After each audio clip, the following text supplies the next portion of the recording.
prevalent. There's what goes overboard. And I think we've seen many of these cases in the media of children who have had extreme forms of violent discipline. And that's a very big risk factor for poor childhood development. And then of course, child poverty and low birth weight and maternal mortality. So that is it about statistics. I just wanted to give you an idea of what is happening currently in Uganda. So what are the risk factors? And I'll go quickly through these. Like I mentioned, early childhood starts from the prenatal period, from the mother.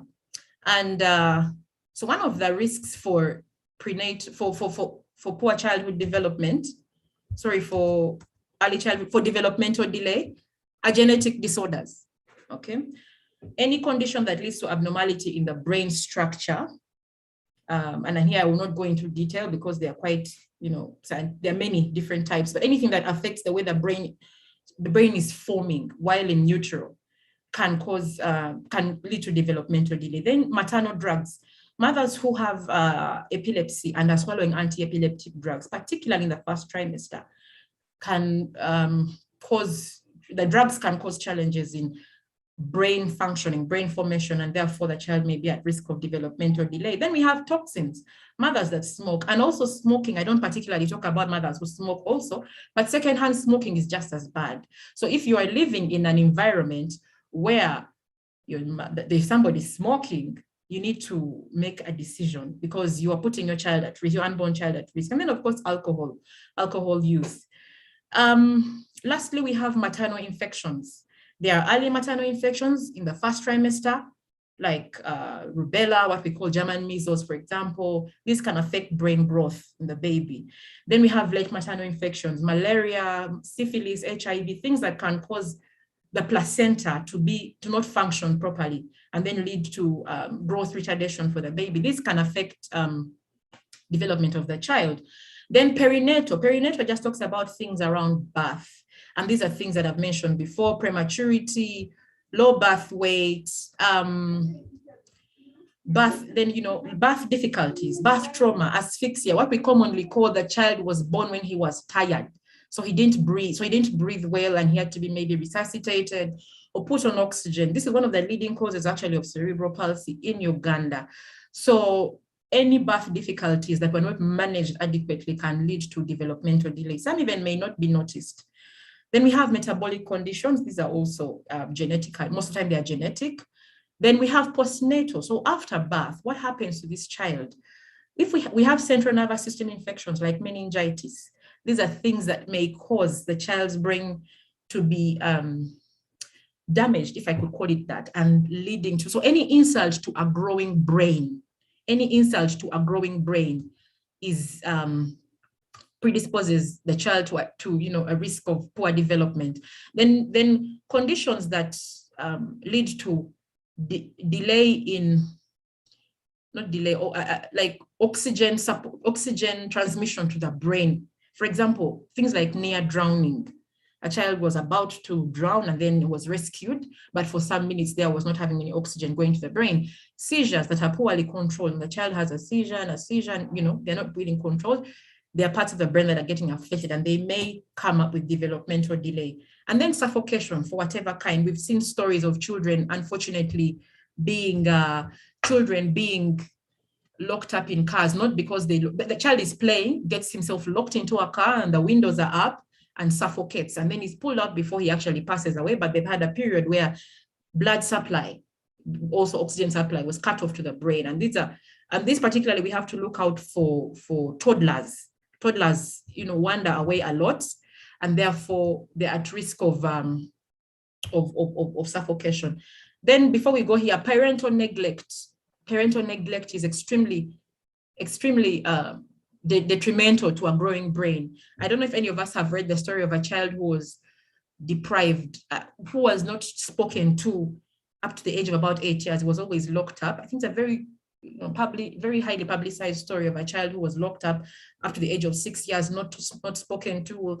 We've seen those scenarios, and this child actually never went on to develop appropriate language skills because there is a window within which some of the skills have to be developed. And if you lose the window, the child may never develop some of those skills adequately. So parental neglect is extremely important. Then we have mothers with maternal mental health issues. Now, I'm not really putting the blame on mothers, because I mean, I'm a mother too, but oftentimes the younger children are closer to their mothers.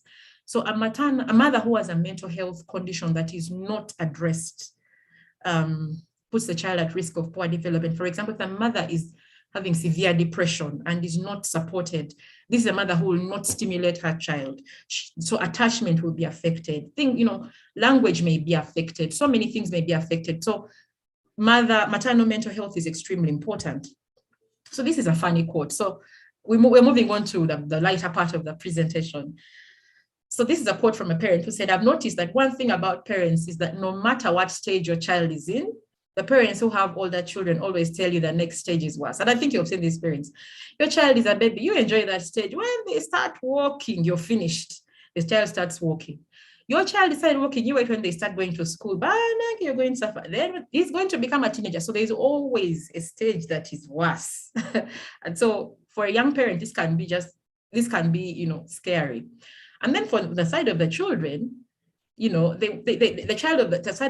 children are always like, you want us to stand up and talk for 12 months. So you're always saying, Manage, when is my baby going to grow up and talk? When is he going to grow up and walk? And then when they finally grow up and start walking, you want them to sit down and shut up. This child can't keep quiet. Can't you sit down? Okay, so that's just a lighter moment.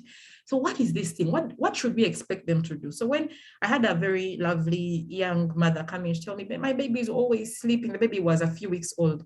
He's always sleeping. I don't know what to do. And I asked her, what would you rather he does? Because he's 1 month, So there are things a child is expected to do at a certain age. And I think we're going to go through that very quickly. So what should we expect about early childhood growth milestones? How do we know that your child's growth is on track? When should you seek help? Okay, so like I mentioned before, we have cognitive development. Now, look at this little baby fixing a circular peg in a square hole. And I'm hoping that with time, she's going to figure out that the square peg goes into the square hole. So that is cognition at its best, but at a younger age. So she has to reason that this shape looks like this and I have to fix it. So that's cognitive development. So a child has got to develop that skill. Then we have social emotional. And I think we've all seen children. There are those who fight, there are those who are aggressive, there are those who you want to keep your child away from, and there are those who you want to be close to. So social emotional development is part of it. And then there is language. That is self-explanatory. We have gross motor. Gross motor simply means using large muscles, kicking, boxing, playing, using your hands, using your feet. And then we have fine motor, which is using your fingers, smaller fine movements that use, smaller muscles. So in a nutshell, we assess all these domains at every given stage. We assess all these domains. So I'll go quickly through these. And what do we expect a 1-month-old baby to do? So for those who are worried about their baby sleeping a lot, this is what we expect a 1-month-old baby to do. And I think the pictures can help me explain. A 1-month-old baby, when you put them on their chest, they tend to raise their head briefly if they don't have any motor challenges. They raise their head briefly, and some on their back may actually turn from one side to another, and you see it and it's normal. They have a tight grasp, they suckle well. Now, suckling is extremely important, one, for survival, but also it gives us an idea of the child's muscle strength. Yeah. So suckling is extremely important. So babies who have had, for example, birth trauma or birth asphyxia will struggle to suckle. Okay. So a baby who has had been deprived of oxygen in the early minutes just after birth, or had any difficult delivery, they'll struggle to suckle. And one of the things we use to measure improvement is, are they able to suckle by themselves, and what is the strength of the suckle? Then they'll always startle to loud noise. And many times I've had mothers saying, "Umwana yekanga" in Luganda. The child is sort of like has an exaggerated response to loud sounds. That is normal, and it's expected to go away as they grow older. And then they discriminate the mother's voice. Sometimes you'll find the baby is crying when the mother begins to talk to him, he's soothed and he keeps quiet. So that is a 1-month-old baby. A 2-month-old baby, I think you can see they begin to smile. They can recognize the father or the mother or the caregiver whom they are usually with. They hold a head in the middle, and they can follow an object from this corner to here. That's all. If you push it here, they may not follow, but that's okay. 3 months, we have a the baby is beginning to sit up better. He can lift his arms off the bed, lift his chest and lift his head. He inspects his fingers. You'll find babies often, looking at their fingers like this. They're not being crazy. That is normal. And then they'll reach for the parent's face, particularly when when the mother is breastfeeding. Then they will coo, and I think I want to highlight cooing. Cooing is the first stage of language development, one of the first stages of language development. And like you remember from my story, my son did not make such sounds. And so that was one of the first signs that something is amiss. For some babies, it may not be that early. Then they vocalize when talked to. So it's important to talk to your child. Talk to them. Talk to them. Even if they don't understand you, you're helping them. This back and forth reciprocal conversation is extremely important for their development. Then we have a 4-month-old baby. They're able to roll.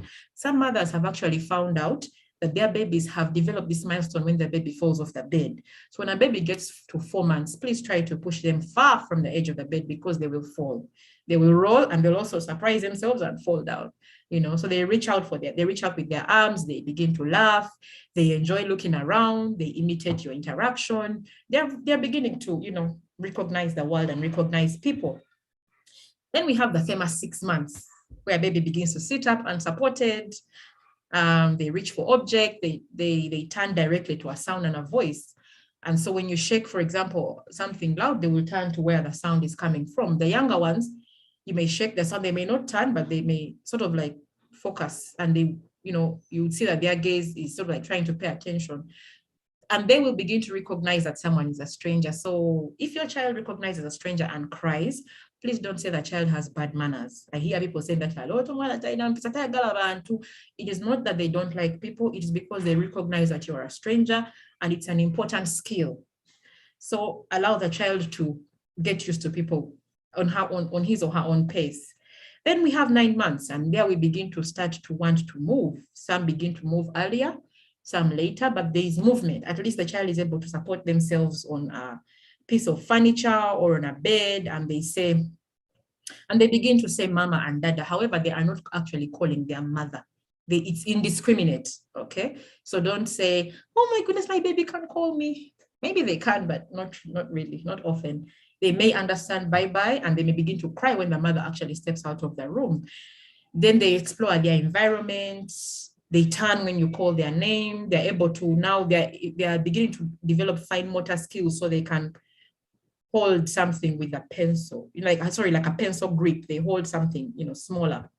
Then 12 months, that's when we begin to take few steps, and that's when, in some people's words, all hell breaks loose. So they are exploring their environment, they are walking, they use 2 words other than mama and dada.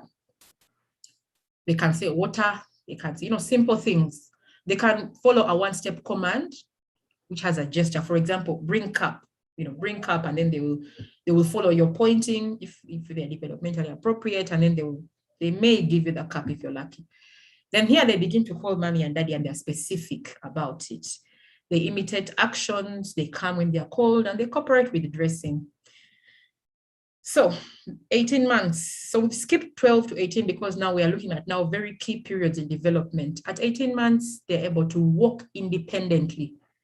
Okay, they have a 7 to 10 word vocabulary. They begin to copy their parents' skills. So if you're washing clothes in a basin, you'll find the baby also wants to wash, and there you find the mother is chasing the baby away, or the nanny. Don't disturb me, please involve them. It's a skill they're learning, okay? And they're able to run and throw objects from standing without, following the object and falling down.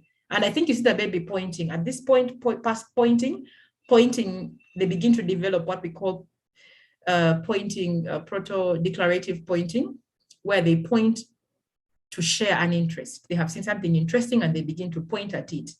That is extremely important and a very important skill, and something to look out for, because children with autism often do not point because they lack the skill for social interaction, because pointing is a social interaction. I have to get your attention so I can point at what I want you to see.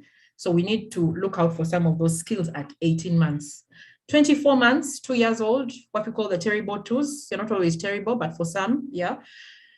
This child is jumping up and down. So this is now gross motor. They're able to jump with 2 feet, up off the ground, you can understand at least 50% of what they say. They still use pronouns like I, you, me inappropriately. They say I, you is bad, but maybe you is bad is a bit appropriate. But I, you, me begin to confuse them. They may imitate your stroke with a pencil, and they're able to walk up and down steps without help. They're able to kick a ball, and they're able, 2 years, they are also extremely, in terms of social emotional, they're very, very assertive. And that's why we call them the terrible twos, but they are not terrible. They're asserting their independence, and it's important for social emotional development. At 3 years, I think you can see we're now getting into more skills, like they're able to undress themselves completely, which is important for potty training. They're able to unbutton, but not to button, because buttoning is a fine skill that sort of appears later, but unbuttoning is the beginning of the skill.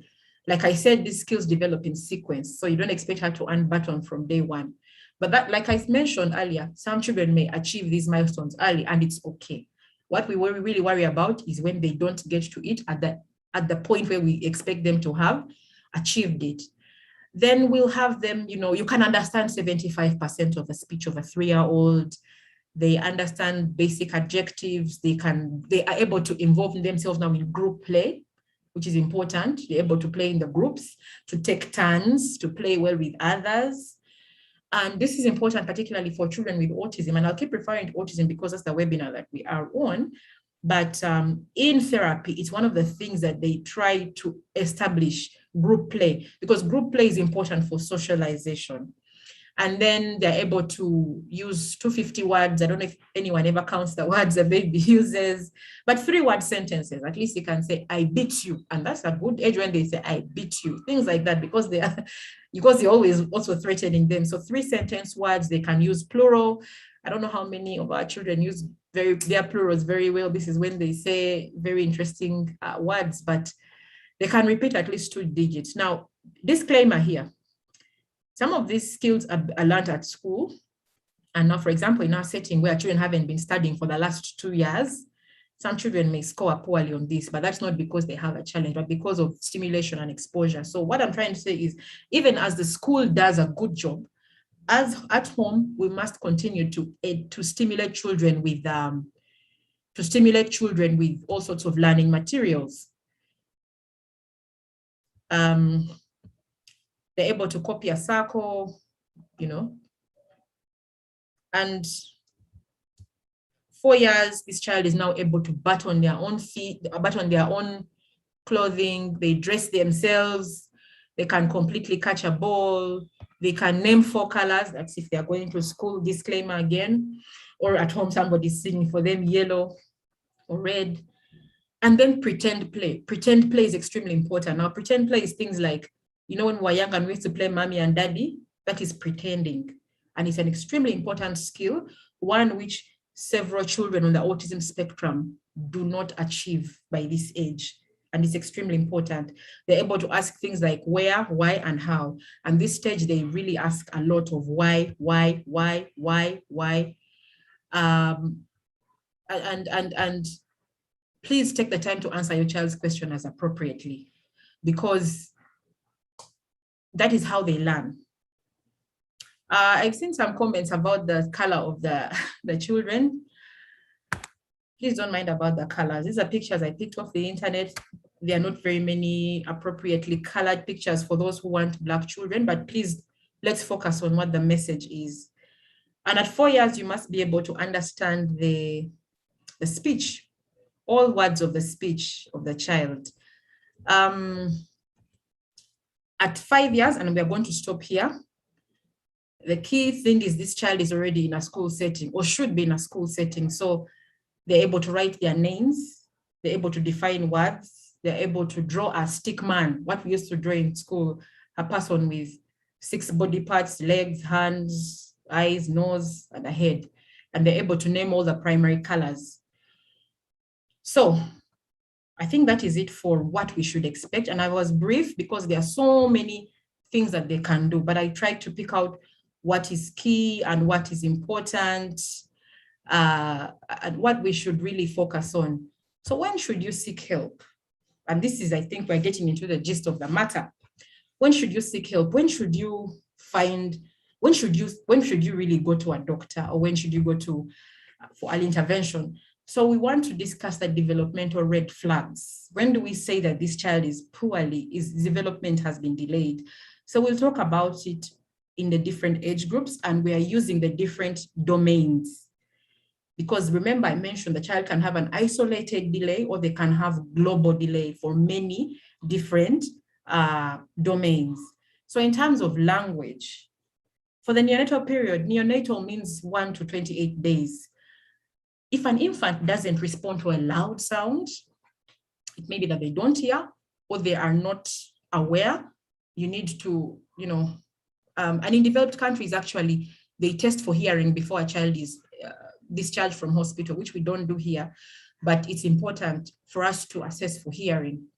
So an infant who sucks poorly seems stiff and is excessively soft, too floppy. They have a bit of strength. So when you lift them up, for example, as you lift a baby, if they seem to fall through and they're like as if you really have to support them, then there's something wrong with their muscle tone. They are too weak in quotes. Or if they are too stiff, you can't bend the arm, you can't, flex the arm easily. That is a child. That is something you need to really, flag quickly. Then if a caregiver shows an indifference to an infant, now here we're looking at the caregiver himself, because at 1 month, the infant may not show much interest in the caregiver, but if the caregiver shows indifference to an infant, that means that's an infant who is at risk of delay. And therefore, maybe the mother is having postnatal depression. Maybe the mother is having postpartum psychosis. You need to quickly identify, because an infant can be at risk of even death. We've seen mothers who have tried to choke their babies, not because they are bad, but because they have a mental health condition that hasn't been identified. So if a caregiver shows indifference to an infant, you must flag that quickly to either help the mom get help or help take care of the baby as the mother, is treated. Then sensory, if the child does not blink when shown a bright light or does not respond to loud sounds, again, I mentioned that may be an indicator of a hearing or a sight impairment. And these need to quickly be identified. Then at 2 months, if a child does not alert to your voice or a child can't raise their head, maybe that means that they are too floppy, or if the child doesn't fixate. Remember, I mentioned that my son was not looking at me when he was breastfeeding, so he wasn't fixating on my face. That's a social skill. So at this point, we need to really flag and seek help. 4 months, if a child is not cooing, again, back to my example, my child was not cooing. He wasn't making those gargling sounds. And he had a social smile, but it was rare. It was once in a while, but mostly it was towards me, the mother. So that is something you need to look at. So by 4 months, a child should have achieved a social smile. Social smile means they are smiling because they have seen you, not because they are smiling.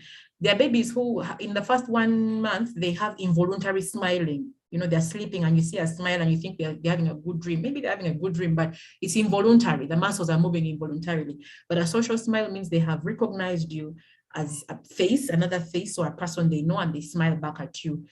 Then if the child has trouble moving one eye or both eyes in the same direction, maybe they are divergent. Sometimes babies have that divergent look, but it's not sustained often. And then they don't seem to locate sound. You make a loud sound, but they don't seem to turn. Maybe a sign of a hearing impairment. So you need to quickly seek help. Then 6 months, if a child does not turn towards a voice, you must have a hearing assessment done quickly, because when you have a hearing delay, you're going to have a language delay. Okay. And also, if later on when a child is flagged for possible autism, they must have a hearing assessment first, because sometimes some children have been mislabeled as either. Then motor, if a child does not sit without help and reaches with one hand only, children they develop handedness later on. If a child only picks with a right hand or a left hand, there is a challenge, because that means that one of the arms which is not being used is either too weak or too stiff.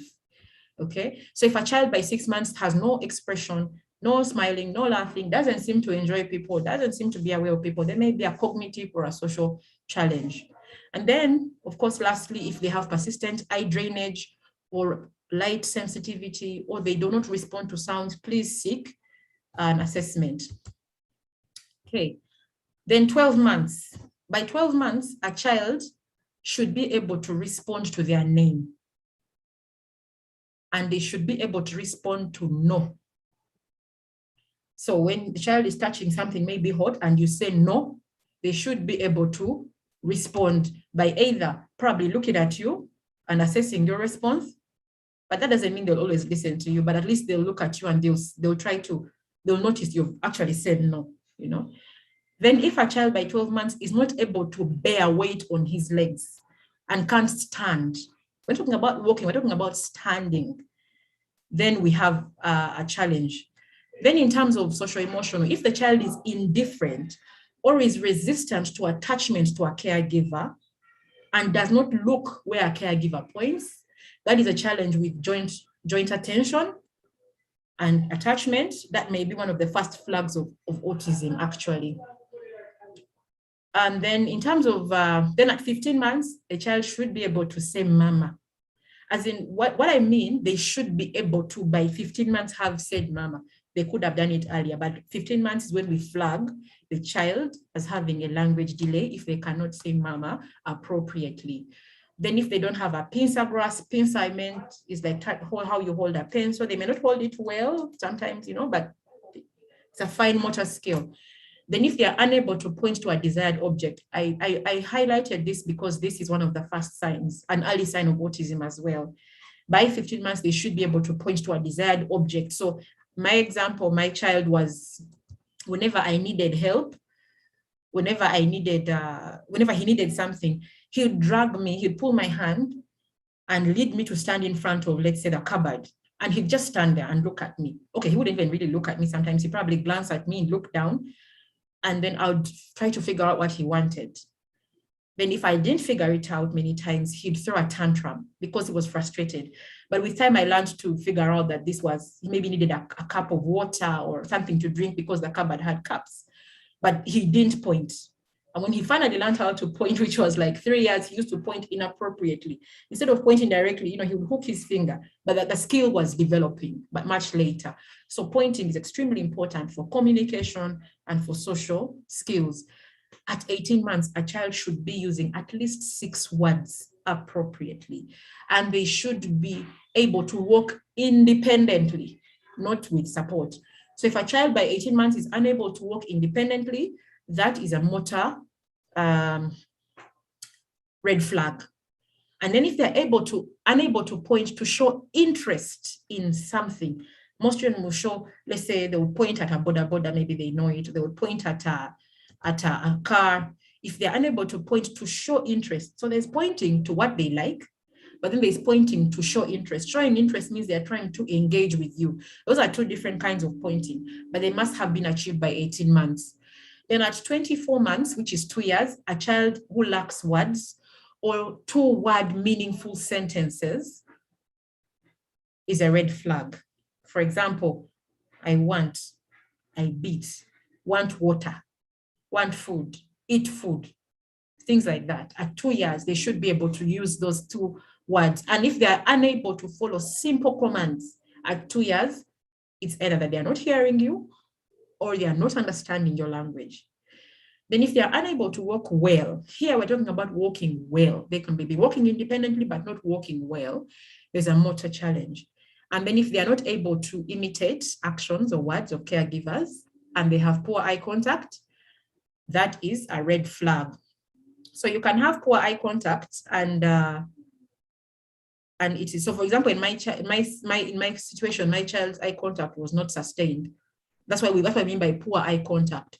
So you must be able to maintain eye contact in a conversation with a child, or the child should be able to maintain eye contact with you. But in my case, his eye contact was fleeting. He would briefly glance at me only when I had objects of interest or if I sang. So for me, I learned how to sing very early to try to engage him. Then at 36 months, the child should be able to again, sorry, I cannot even see that. Just give me a minute. Okay, so at 36 months, the child should be able to use 3-word sentences in terms of language. Then if they are frequently falling down the stair, falling down, or they have difficulty climbing stairs, it may indicate a weakness of muscles or a stiffness. So that is a motor red flag. And then if they lack pretend play by 3 years, we have children who are shy and they probably fear interaction, especially those that are not very exposed to outsiders. They may hesitate to join others in play. But by 3 years, they must be able to engage in pretend play. Pretend means we see an aeroplane, then we start flying it, thinking we're going to land in an airport. Then they land. And you know how children play, and then they land the plane. Then they make believe people who are walking in and getting out. That is pretend play. They should have achieved that by 3 years. Then when we look at 4 years, if they have unclear speech, you can't understand what they're saying, that is a red flag. If they can't answer simple questions, what is your name? What is your father's name? Well, maybe it also depends on how they interact with their parents, but what is, something that they should be able to know at that point. And then if they don't jump in place, jumping one up, down at 4 years, that may also indicate a muscle weakness. Social emotional, if they ignore other children, again, red flag for autism. 5 years, they should be able to recognize shapes, letters, and colors. Hopefully they are being exposed to them. If they are resisting to dress up, if they resist to sleep, or they resist to use the toilet. These are cognitive areas, So that is already a red flag. If they can't draw a picture, if they have poor balance at 5 years, again, that's a motor dysfunction. If they're unusually fearful, unusually sad, unusually shy, unusually angry, like I said, my son used to have spectacular meltdowns. It was, you hear people saying, I know, it's unusual for a child to be extremely angry because you can quickly placate a child. So that's already a flag because of social emotional, challenges in managing their emotions. Then at between 6 and 12 years, if a child cannot summarize a story with beginning, middle, and end, or they can't retell a story, that's a cognitive challenge, a big cognitive challenge. If a child cannot write their name between 6 and 12 years, if a child cannot skip or hop on one foot, that's again a red flag. And if they do not name their friends, or recognize feelings in others, or they may have inappropriate feelings. For example, my son sometimes would find somebody crying and then he would laugh.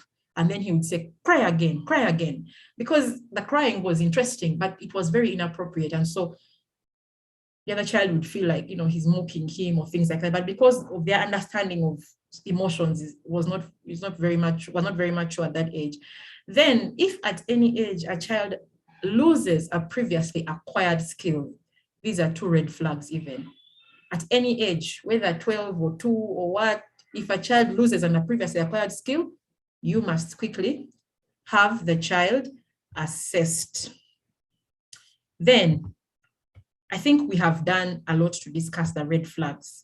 Remember, if at any one point, and you may not remember all these things are very, some of them are technical, some of them are too many to remember.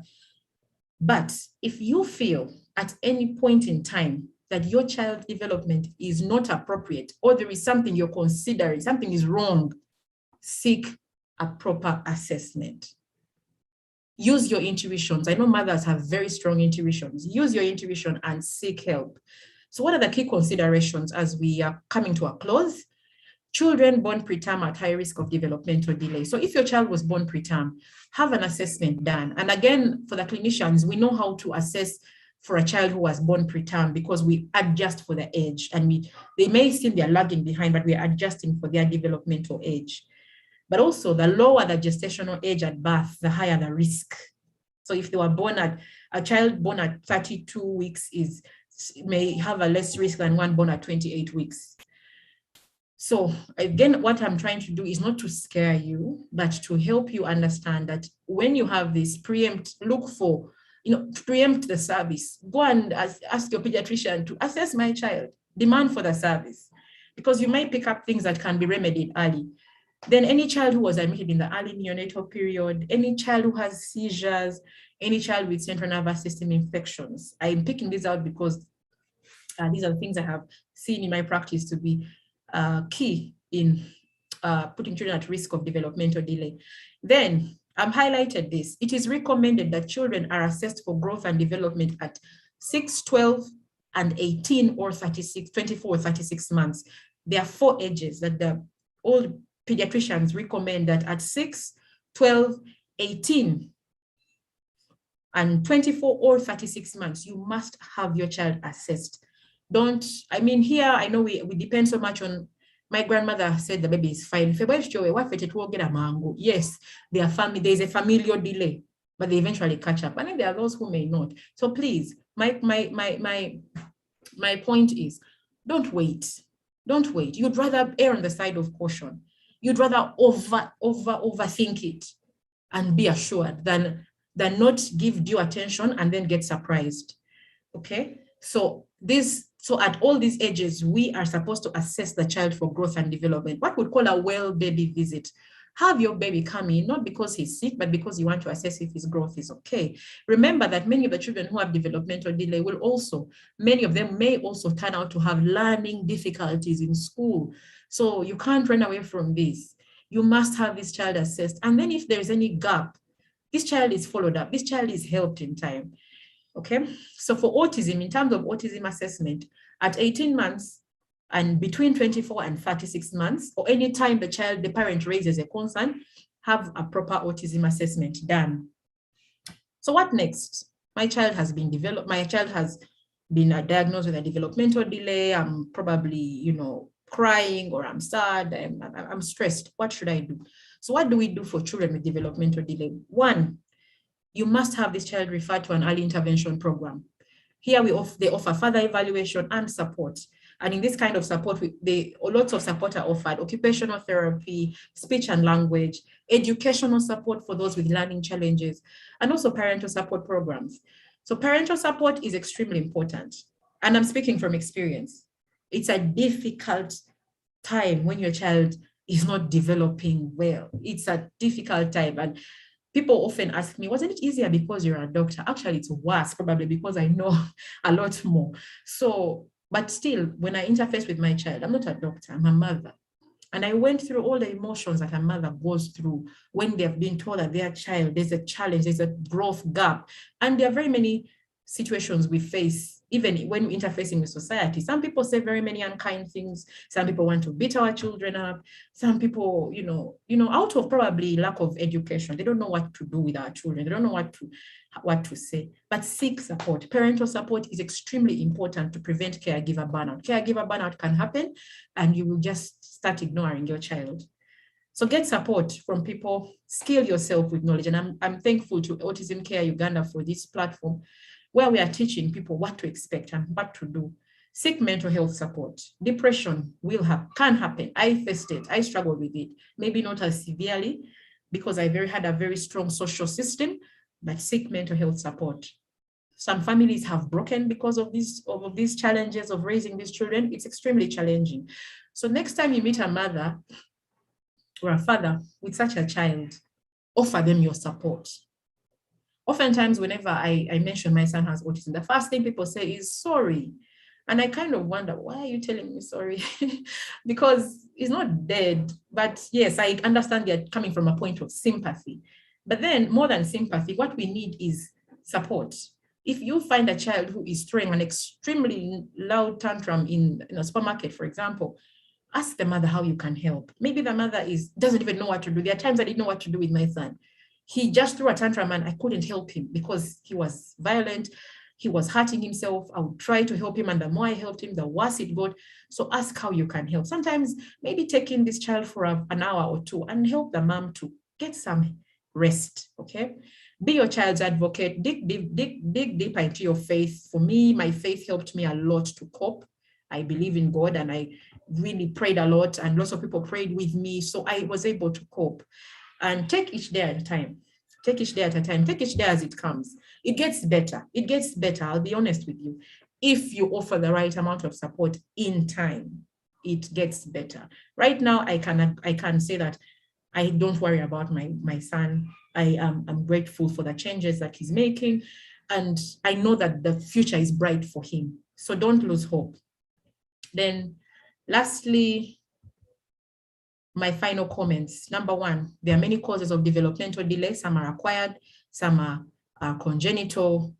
Number two, know what to expect. Arm yourself with knowledge. We're now in a digital age. There is no excuse for not knowing. Learn. If you don't know, come and let's discuss. Know what to expect, okay? Lastly, three, seek medical opinion if you think your child's development is delayed. Importantly, and extremely importantly, early intervention is the proven way.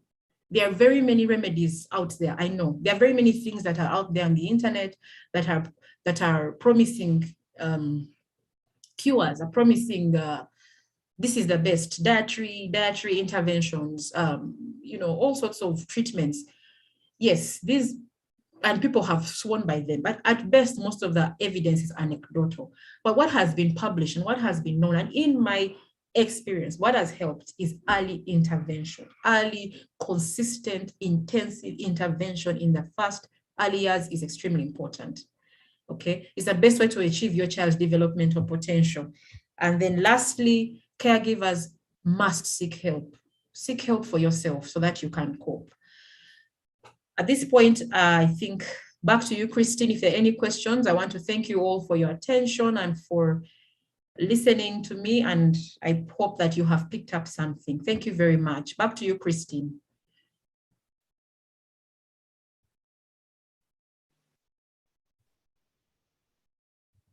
Thank you so much, Dr. Carol. We really appreciate you sharing your knowledge with us and helping us understand the developmental milestones and developmental red flags. I'm sure parents, you've picked up something, and it's not only parents that we have here. I know we have caretakers, we have therapists, we have teachers, and like Dr. Carol said, it's everyone's responsibility to understand some of the challenges children with special needs go through. It could be your neighbor, it could be your sister, it could be your brother, it could be just anyone. It's really important for us to be able to understand, even if your child does not have a disability, please try to understand some of these disabilities so you can cater to their needs. Thank you so much, Dr. Carol. We will have time for questions later. Please post them in the chat, but maybe we'll just give you in 5 minutes some of the questions and inquiries that have been coming through in the chat. There's someone that says, my 4-year-old, I think they have a 4-year-old and they're only saying one word and not making sentences. And then another says, my daughter, I'm giving them at the same time because I think they are related in one way or another. My daughter can't say a word and can't stand up without help. I need help. Then my child had developed and got words, then lost them all. Why? Will they come back? So the first one is 4-year-old daughter saying only one word and not making sentences. And then another, their 22-month-old child cannot say a word and cannot stand without help. And then also another person says, my child had developed and got words and lost them all. Why, and will they come back? Other question, let's first go with the 3 for now. Okay, thank you very much for your questions. Thank you, Christine.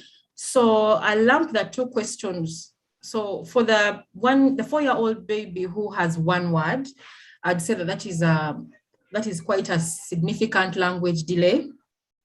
And I would suggest that you seek a proper assessment where we look at all the different domains.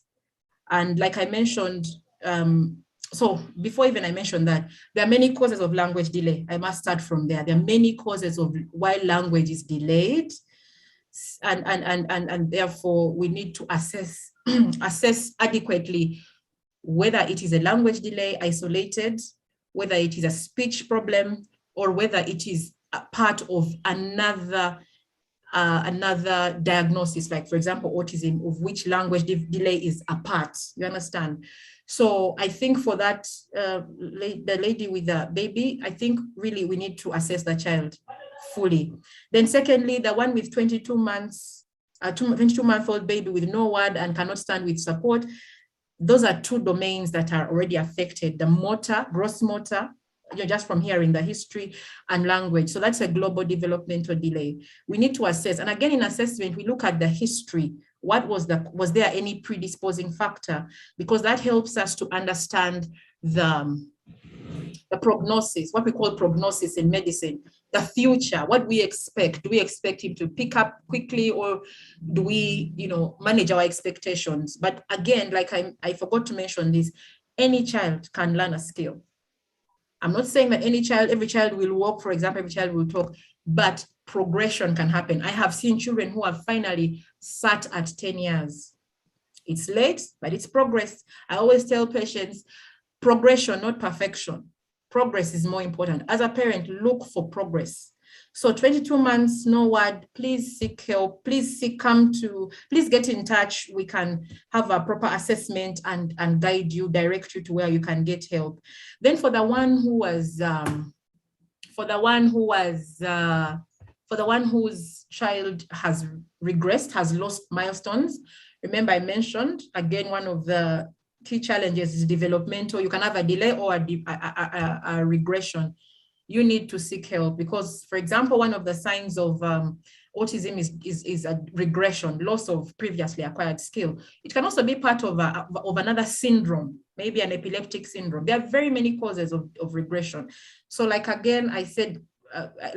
mentioned, for those, if you have any concern, seek a proper opinion. I think we can't address that in this forum, but it's good you've identified early. So please seek a proper medical assessment. That's my message, Christine. All right, thank you so much, Dr. Carol. And of course, someone was asking, where can they take their child for assessment? And then lastly, how did you help your child get better? But in the interest of time, we will come back. Okay, please just respond to this. Yes, where did you check out? How did your child get better? And then the person says, my son's tantrums are getting worse. He's so violent. Yeah. Yes, so I think I'll share my experience. My child got better, first of all, over time. So patience is key. Number two, early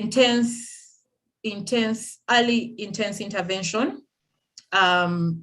What I did, because I was not living in Kampala, and even if I was living in Kampala, I don't think it would make a big change. One of the things the therapist taught me, he was a very good therapist. He taught me that he spends 1 hour with my child, but I spend countless hours with him. So he told me that I am the best person to help my child. So he built my confidence, and he taught me, for me, that was the game changer. He taught me everything I needed to do. He explained, I asked questions. I always asked, why are we doing this? What is the purpose? And he explained, and I said, I learned. And when we went home, I did everything. I taught even my husband, I taught my siblings his siblings how to support him.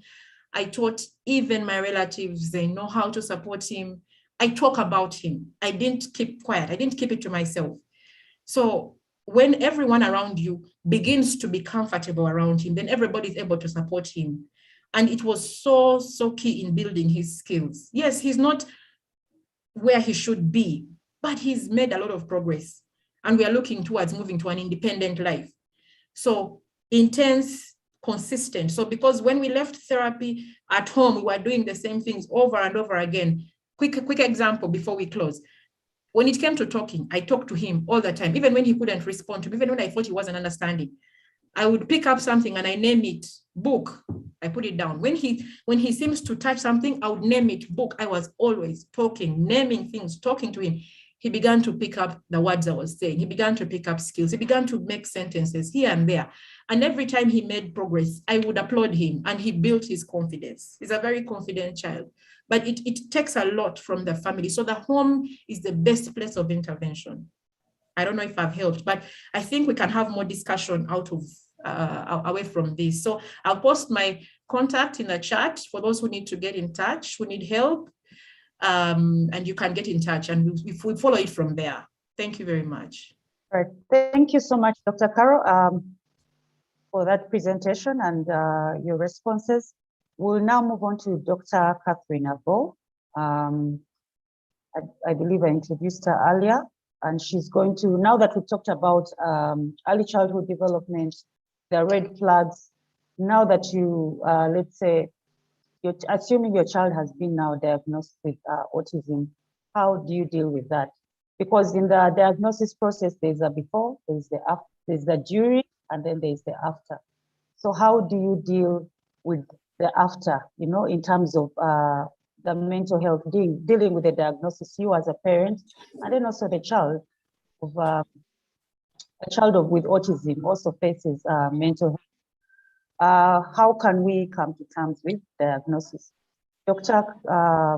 Catherine, you're very much welcome. We are excited to be having you on this discussion. The floor is yours. Yes.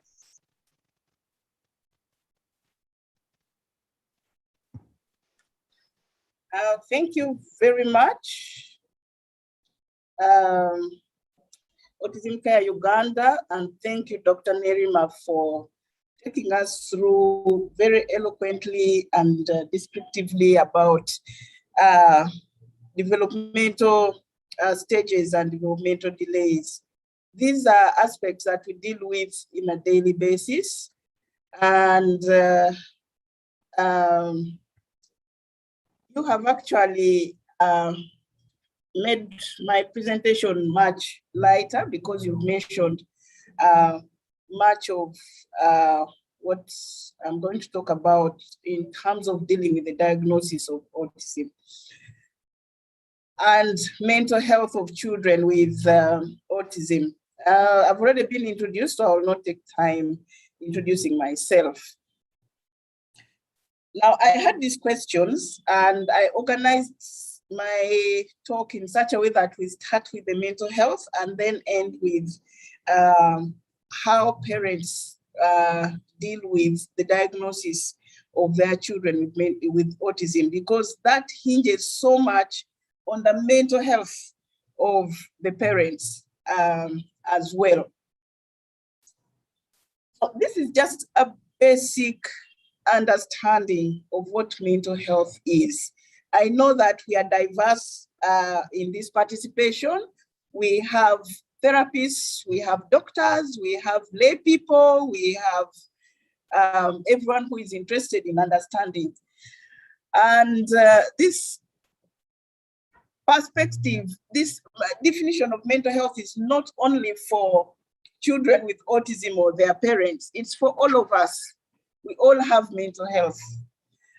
We have a standard definition of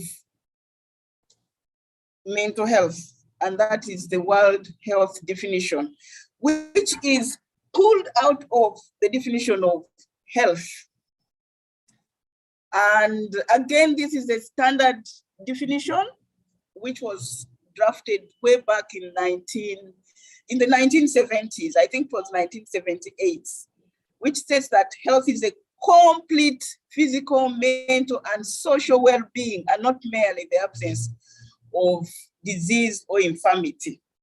Now, mental health is then pulled out of that, and it is defined as the capacity to think, feel, and act in ways that enhance our ability to enjoy life, regardless of the difficulties in the world. So we need to enjoy life and deal with the challenges we face in daily life. But specifically, there are 4 aspects of that definition. It says the person needs to realize their full potential. Now, Dr. Nerima talked about full potential in terms of factors that limit children from achieving their full potential.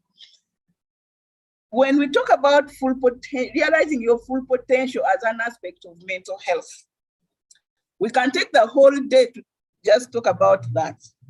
But to give you a window into what it means, about 2 years ago, the United Nations came up with a report and it said Ugandans only reach about 30% of their full potential.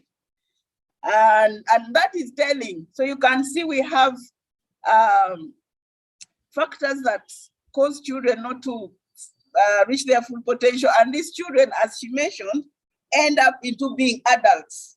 And those adults then can only realize about 30% of their full potential. And many factors contribute to that. Just yesterday, we were talking about how we have specialists in this country, but they do not have equipment. You have an ophthalmologist posted in Chirudu, but there are no equipment to examine the eye for a whole year. And how much potential do you think she's realizing? Perhaps less than 30%, despite the training. So what is that doing to her mental health? You can tell. Then the other aspect is that we should be able to cope with daily stresses of life. Now, daily stresses are these hassles we go through every day. You're in a jam, you're rushing for a lecture, those are daily hassles, and we still need to, at the end of that day, we need to say we are coping well with the daily stresses of life. It is not enough to realize your full potential and cope with stress. You must be productive and fruitful. Now, the productivity is different from being fruitful. Usually, I give an example of myself running a clinic, infant mental health clinic on Mondays from 9 to 1, and I have 10 patients booked. So I'll go and I'll see all the 10 patients and walk away. Now, I would have been productive because I have ticked my list. But as to whether I am fruitful, my work has borne fruit. The patients have to come back and tell me, Musao, this child is now doing this. They are able to sleep. So that is being fruitful. And again, it affects our mental health. And then lastly, we need to contribute to our community. So those 4 aspects define what mental health is all about. But when we come to children who are still developing, we must factor in the developmental stages. And that's why we must know what a child is supposed to do at what stage. And when we add there a child who has challenges in development, we also must factor in that, and we make sure they've reached their full potential, they are coping daily with stress, they are productive and fruitful and contributing to community at their developmental level. So sometimes people think that mental health is for people who go to Butabika. No, everyone has mental health, and it varies over time. It lies on a continuum. There are times when we have good mental health, and there are times when the mental health is bad. And really, there's no health without mental health. Again, mental health is not black and white. We've already said it lies on a continuum. We can have people who have mental health or mental disorders or mental illness, but they are having optimal mental health, or they are flourishing, despite the fact that they have mental illness, or they've been diagnosed with autism, or they're on the spectrum. They might even be functioning much, much better than people who are not on the spectrum when it comes to their mental health. So I tend to hear children with disabilities or children on the spectrum being like, this is wasted, we need to hide them, and we do not give them opportunity to reach their full potential, and we do not give them opportunity to obtain optimal mental health, because we've already bundled them up and put them somewhere. This is also important for us. Many of us are walking around with very, very poor mental health. We don't have mental illness, but we are forever tired. We are forever not enjoying life. We are just there. We wake up, no goal, no nothing. But when you assess, they have no mental illness, but the mental health is extremely poor. And they don't feel like they have a goal at all on earth here. So I just wanted us to understand that as well. Now, when it comes to autism, how does autism affect the mental health of someone with the disorder? About 4 weeks ago, we had the definition of autism. I will not go back to that. It is important that we just remind ourselves that people use different words. Some people say that people who are on the spectrum are different. Others say that they have deficits, but from the psychiatric perspective, we use the word deficits. So, and we describe them as having persistent deficits in social communication and social interaction across contexts. I think Dr. Nerima brought out that very well when she was giving her life story. And on the other hand, they have restricted, repetitive patterns of behavior, interests, or activities. And this impairs their functioning. So, just like we saw from the example of Nerima, our mental health is maintained by the environment. And what is in the environment, family, we have school, we should feel safe, there are spiritual aspects, and many other aspects that I've not mentioned here. Now, if we have a child who is on the spectrum and they cannot make friends, they are not able to be in school because they are on the spectrum, the family dynamics is falling apart, there are safety issues, and all these other aspects. That means that the autism or being on the spectrum is making or is causing disequilibrium between the mental health and the environment, because our mental health is sustained by the environment.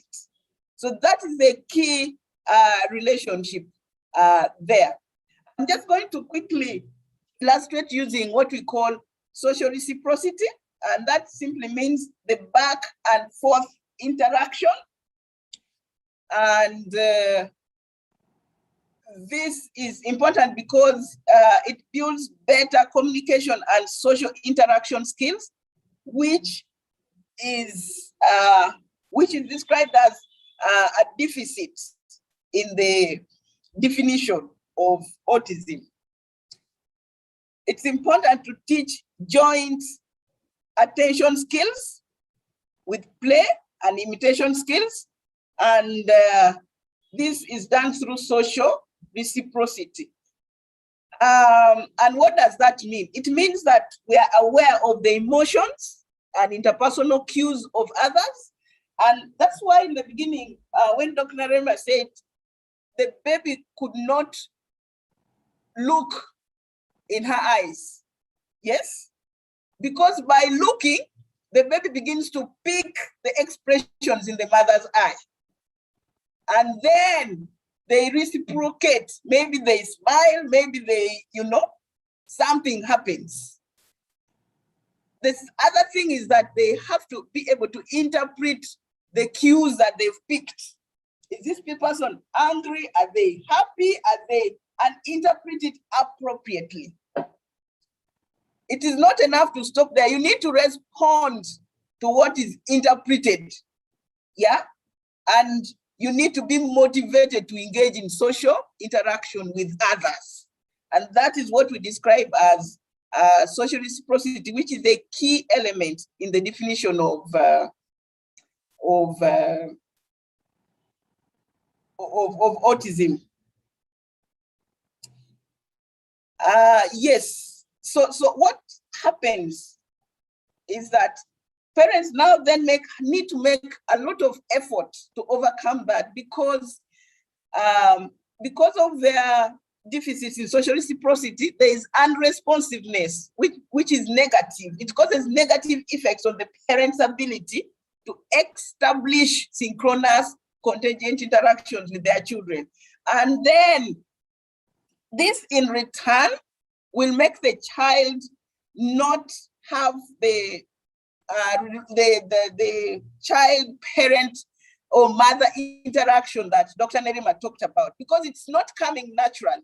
So if we are not aware about this, then we are likely to cause the social, the deficit in social reciprocity even worse.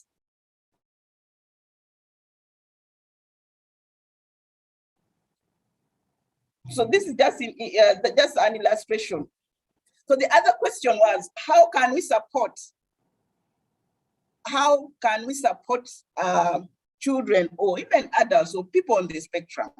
The first thing we need to understand is that mental health lies on a continuum. It is not either or. It is on a continuum, where on one end, we are red or in crisis, and on the other end, we are excelling. Same thing with children with autism, or children living, or people living with autism. They can excel and reach their full potential. And remember, full potential is like height. We are all not the same height in this world. There are short people, there are tall people, there are medium, there are, you know. So it doesn't matter if you're short, if you're described as short. What matters is that have you reached your maximum height that you're supposed to be? Yes? So that means when it comes to mental health, are you cheerful? Is the child energetic? Are they able to perform what they're supposed to be performing to their best of their knowledge? Yes. Are they realizing their full potential? And this is what we assess when we have these children come to us, because we want to know what is their mental, other than assessing and making the diagnosis. Actually, most of the time, by the time people come to us, they have an idea of what might be going on. They're still in denial, but we still go ahead and do a comprehensive assessment. First, we want to know, are they mentally healthy? And if not, what are the issues which we shall look at? And then we will have to know, is this child thriving? Are they surviving? Are they struggling? Are they in crisis? Unfortunately, most of the time they come to us when they are in crisis. How do we support? The first thing we need to know is that every child with ASD is an individual, as the previous speaker said. So we need to learn this child very well. How do we learn this child? We need to observe, we need to spend time and understand this child in totality. I'll just give an example. If you have a child who is displaying aggressive behavior, behavior does not just happen. Even normal behavior does not just happen. Something is directing that behavior. So you want to describe that behavior. What is the aggressive behavior? Are they hitting others? What is that behavior about? Yes? And then you go backwards and you say, I want to understand what happens before this behavior takes place. And Dr. Nerima described that very well. They need to pick something, they get frustrated, they throw a tantrum. So you know that preceding this behavior, this is what happens. And then what happens after that behavior. And that we call functional behavior analysis. Once you understand your child, then you can adapt your child's the child's environment to that individual child. Yes? And then you can expand the situations, the relationships, the places and opportunities that are successful.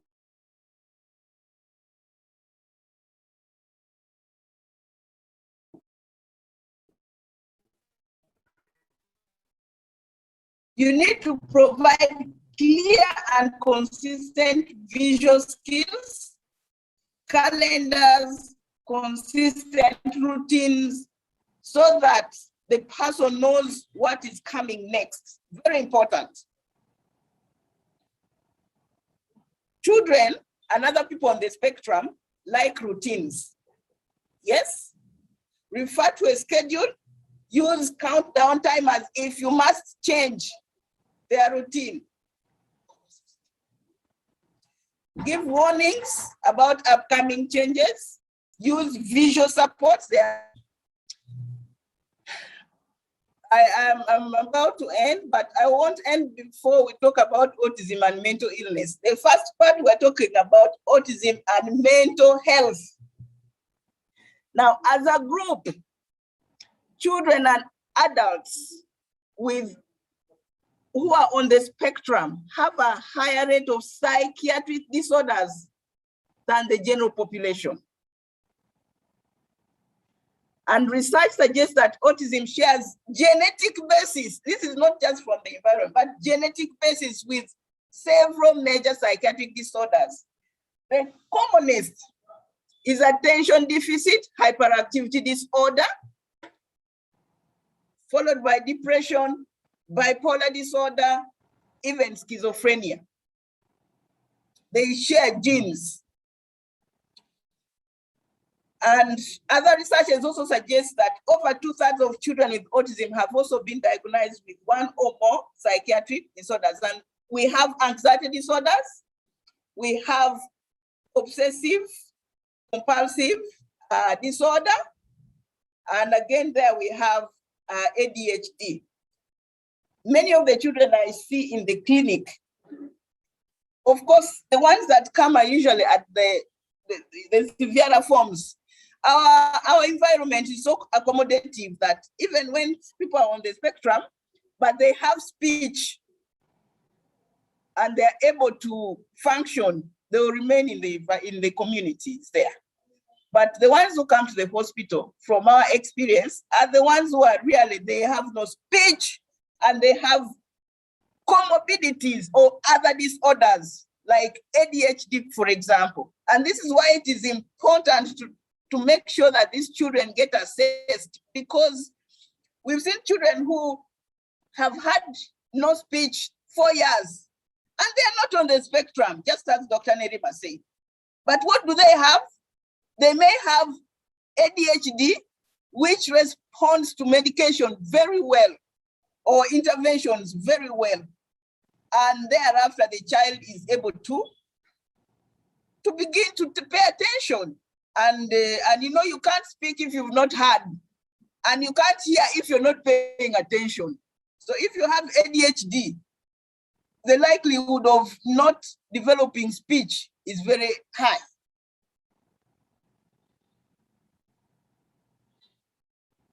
So it's important to assess and manage the symptoms or syndromes that significantly interfere with the adjustment and functioning of individuals with ASD.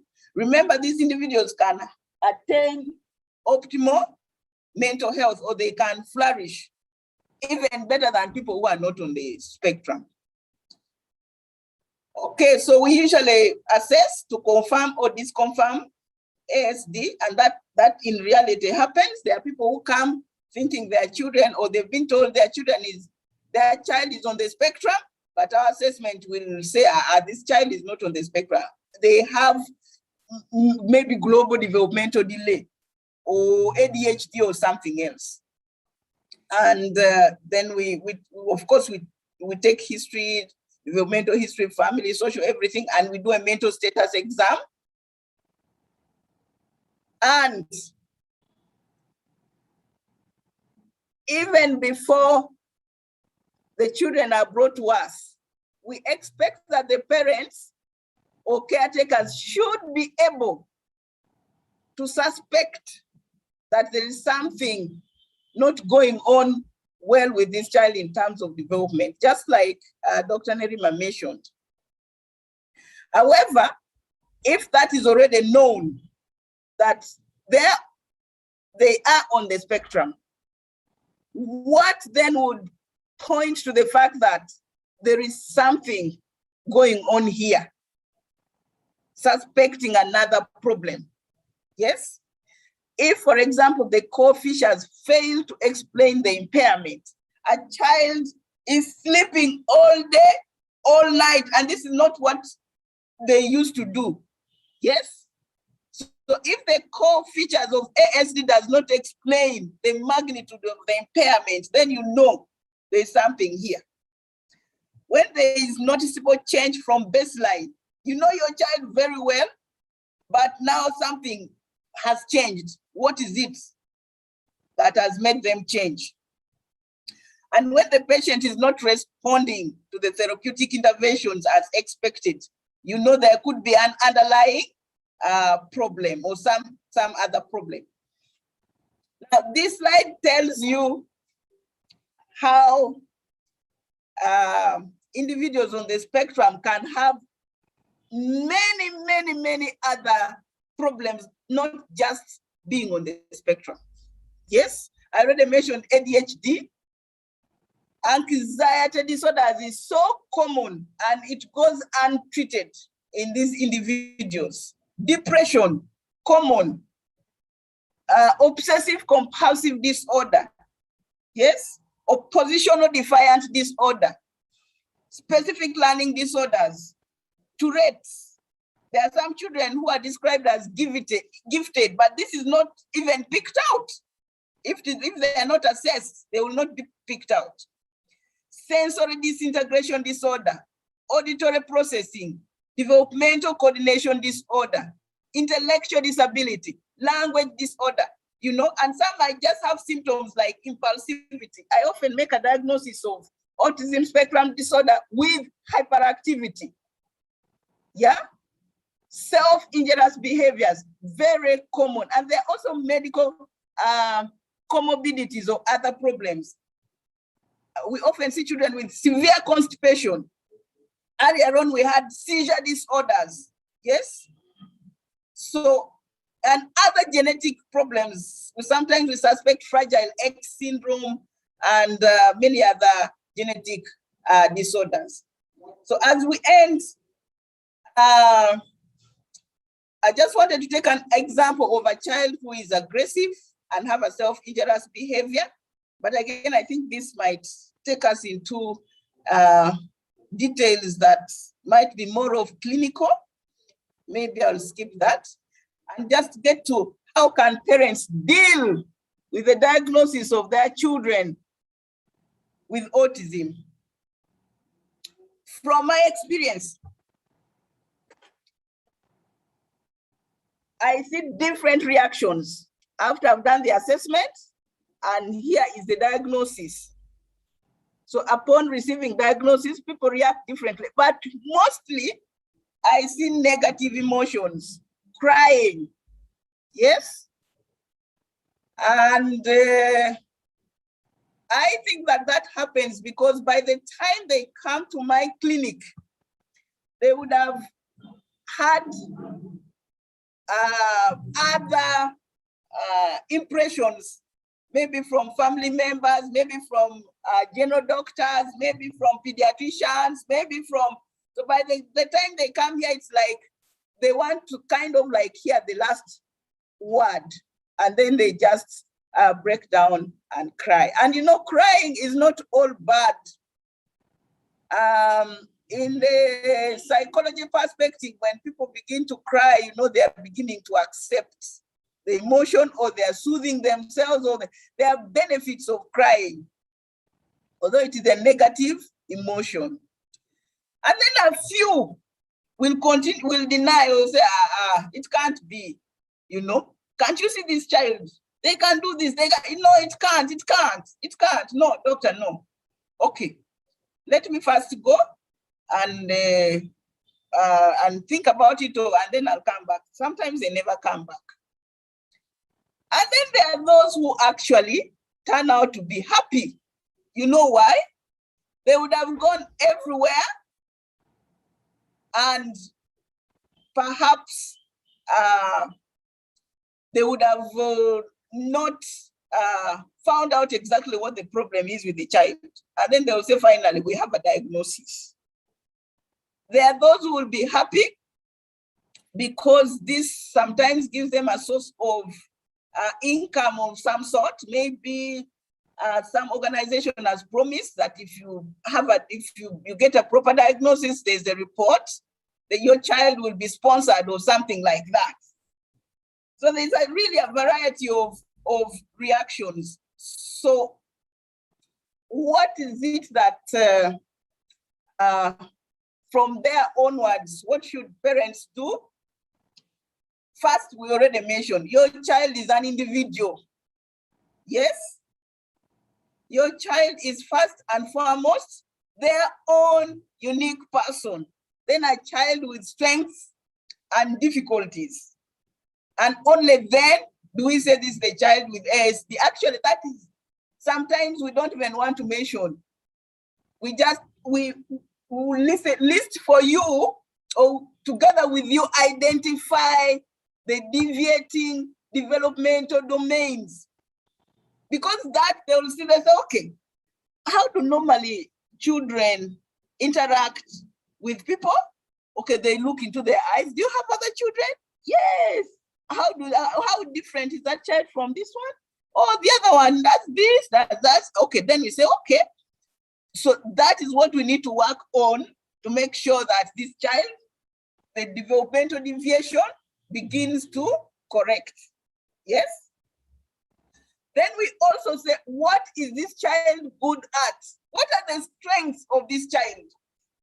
Many times people just come and talk about the challenges, the difficulties. Then in this world, there's no human being without a strength. So we look for the strengths until we find. Yes? Does he sleep in the night? Oh yeah, when he enters bed, he sleeps the whole night. Isn't that good? Oh yeah, I am also able to sleep. Okay, so that's a strength there. Is he able to eat? Is he able to do this? Yes. Does he smile? Does it? So we look for strength like we are looking for a needle that has fallen amongst grass or something like that. And then finally, we'll say, okay, this child has this. So receiving a diagnosis does not change the child you know and love, the child you gave birth to, and the child you love. It doesn't change. What we need to do is to ask ourselves, change our way of dealing with it. And the other thing that is very key, and there's a lot of neurobiology and science behind being hopeful. Yes? And once we understand this, we'll begin to be hopeful throughout so that we increase on our gray matter. Because being hopeful actually increases on the gray matter. And the gray matter is that part of the brain that helps us to learn, pay attention, memory, thoughts. The higher part of the brain increases when people are hopeful. So the behavior and education interventions can make a big difference. Although this is where there's the greatest challenge in this country, the interventional aspects, we are still a long, long way to go. The other thing that makes us hopeful is that research is moving very quickly, providing new opportunities to help children with ASD. And there are many things that you can think of. These children, some of them are really gifted. Dr. Nerima talked about this. Build a strong support system. And it is upon us to make sure that we build this strong support system. Even before, much earlier, as we interact with people, as we grow up, this strong system does not fall from heaven like manna. We must make effort, yes, to build this strong system. If you have your siblings, keep in touch with them.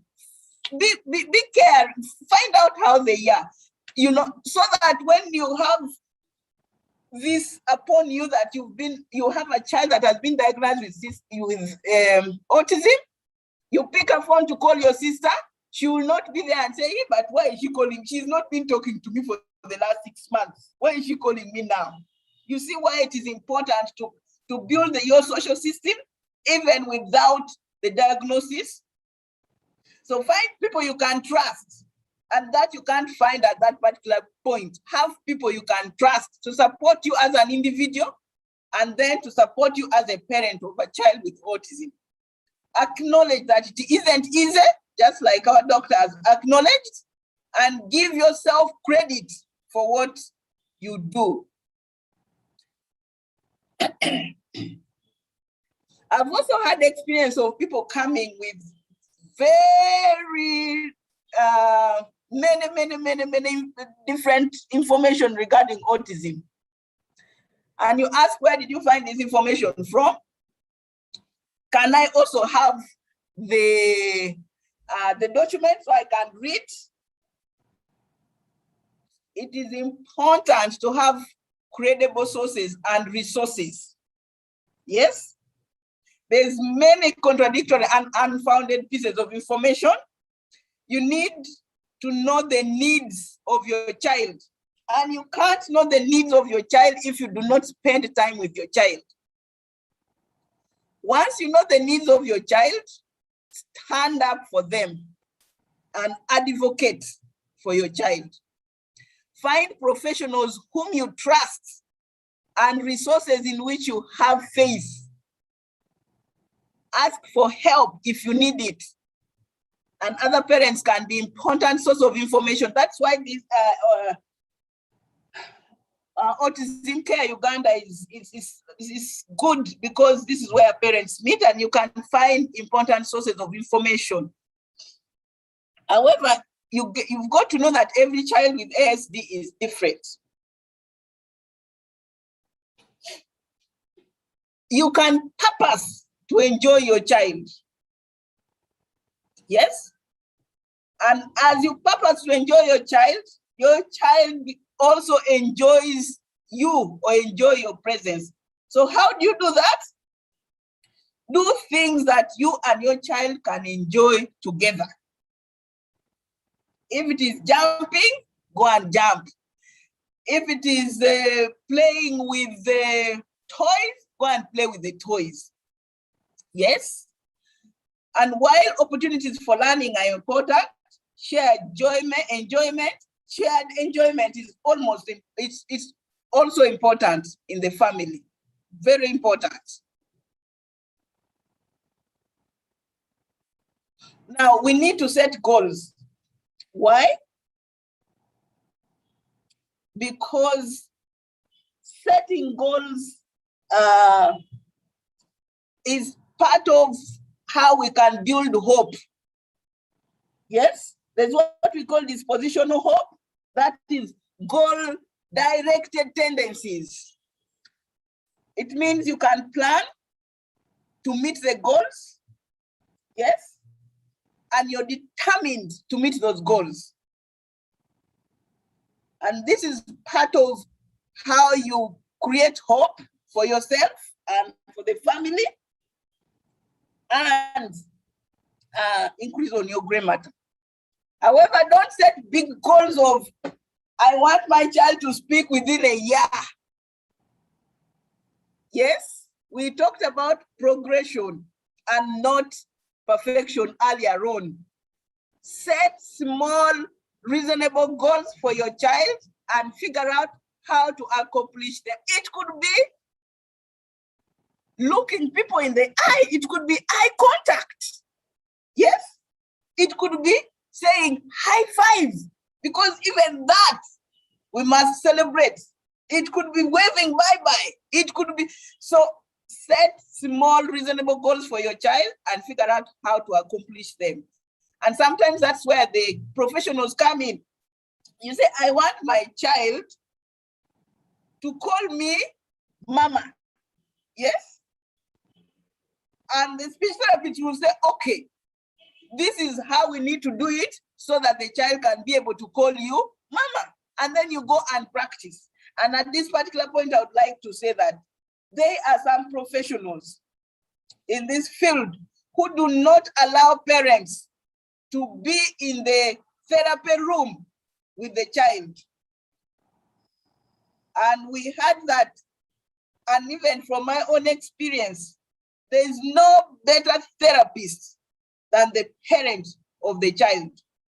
The therapist is with the child for 1 hour or even less, but the mother, the parents are with the child day and night. So therapists who chase away parents from the room, you're not actually doing anything to the child. You're doing a disservice to the child. So we need to have ideas for the next step that aren't miles down the road, as I've just mentioned. You just, next step, after, if he's able to maintain eye contact, next, what would I wish him to do? To learn how to do? We go to that step, we go to that step, we go to that step. And that then gives us hope, and in turn, it improves our gray matter. Now, when we have children with autism in the family, there are other people in that family. You have a spouse. Sometimes people have other children, typically developing children. Yes? So we have to have those other people in the family in mind and have time with them. Otherwise, we'll spend a lot of time with one child and then lose the others for other problems.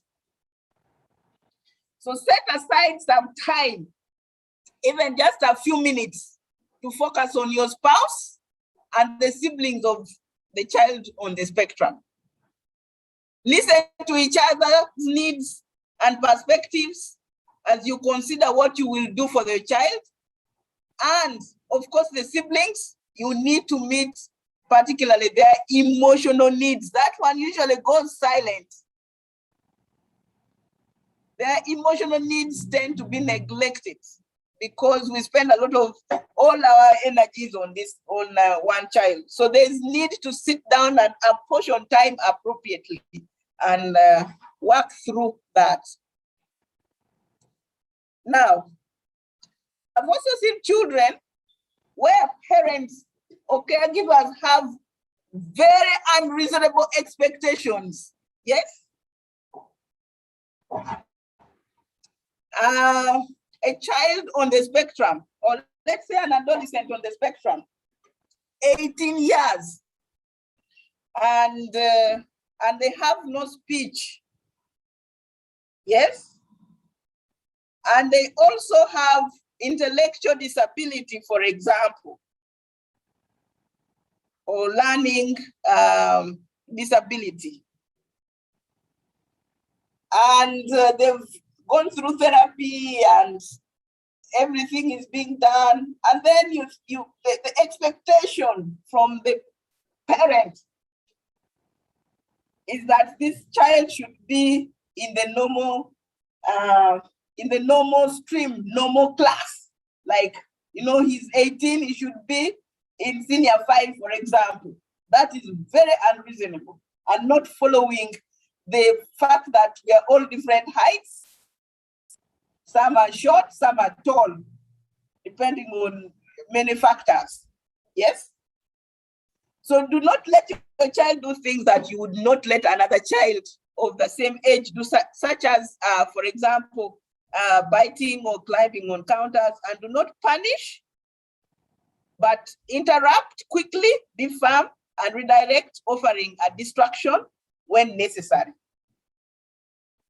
2, you build on your child and your family's strengths. the strengths that you already have. Help your child find things she or he loves and use that passion to build experience or skills. If your family is passionate about something like music, sports, travel, find a niche for your child in that interest. What is it that your child needs in that, is interested in there?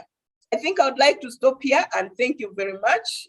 If we have time, I welcome questions, comments. Thank you.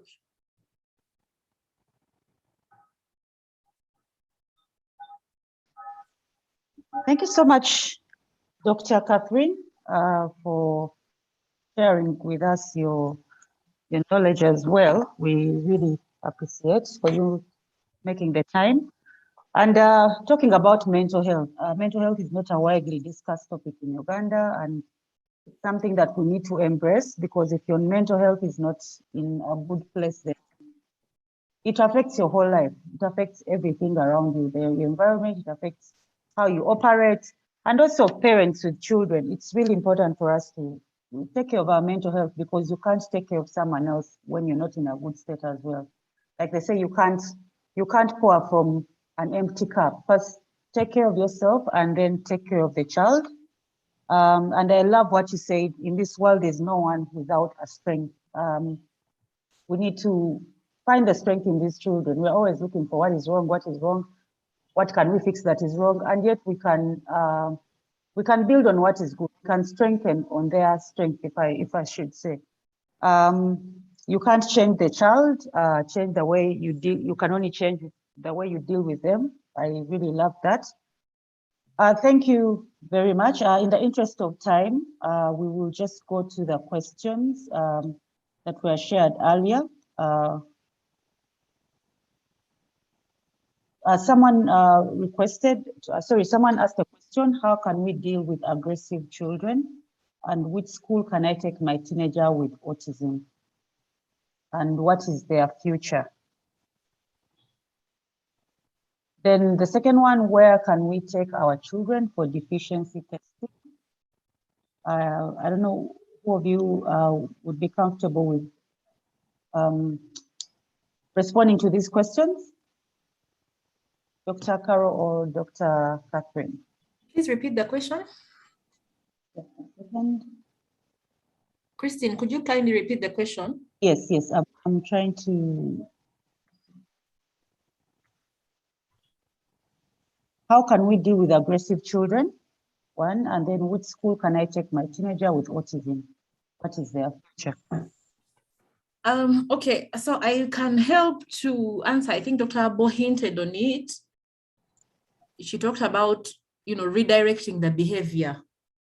First of all, and I think she also mentioned this earlier, you must, what do they call it? You must understand what the trigger is. What is the child trying to communicate?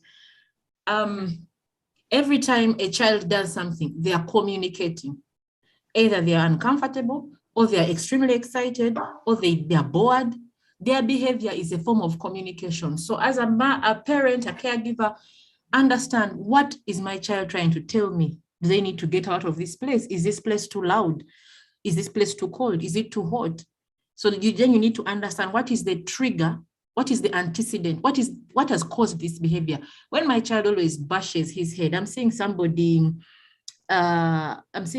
talking about my child, bangs his head, is aggressive.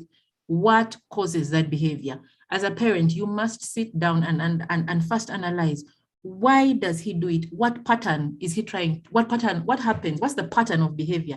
When you understand the antecedent, when you understand the trigger, then you can avoid it, okay?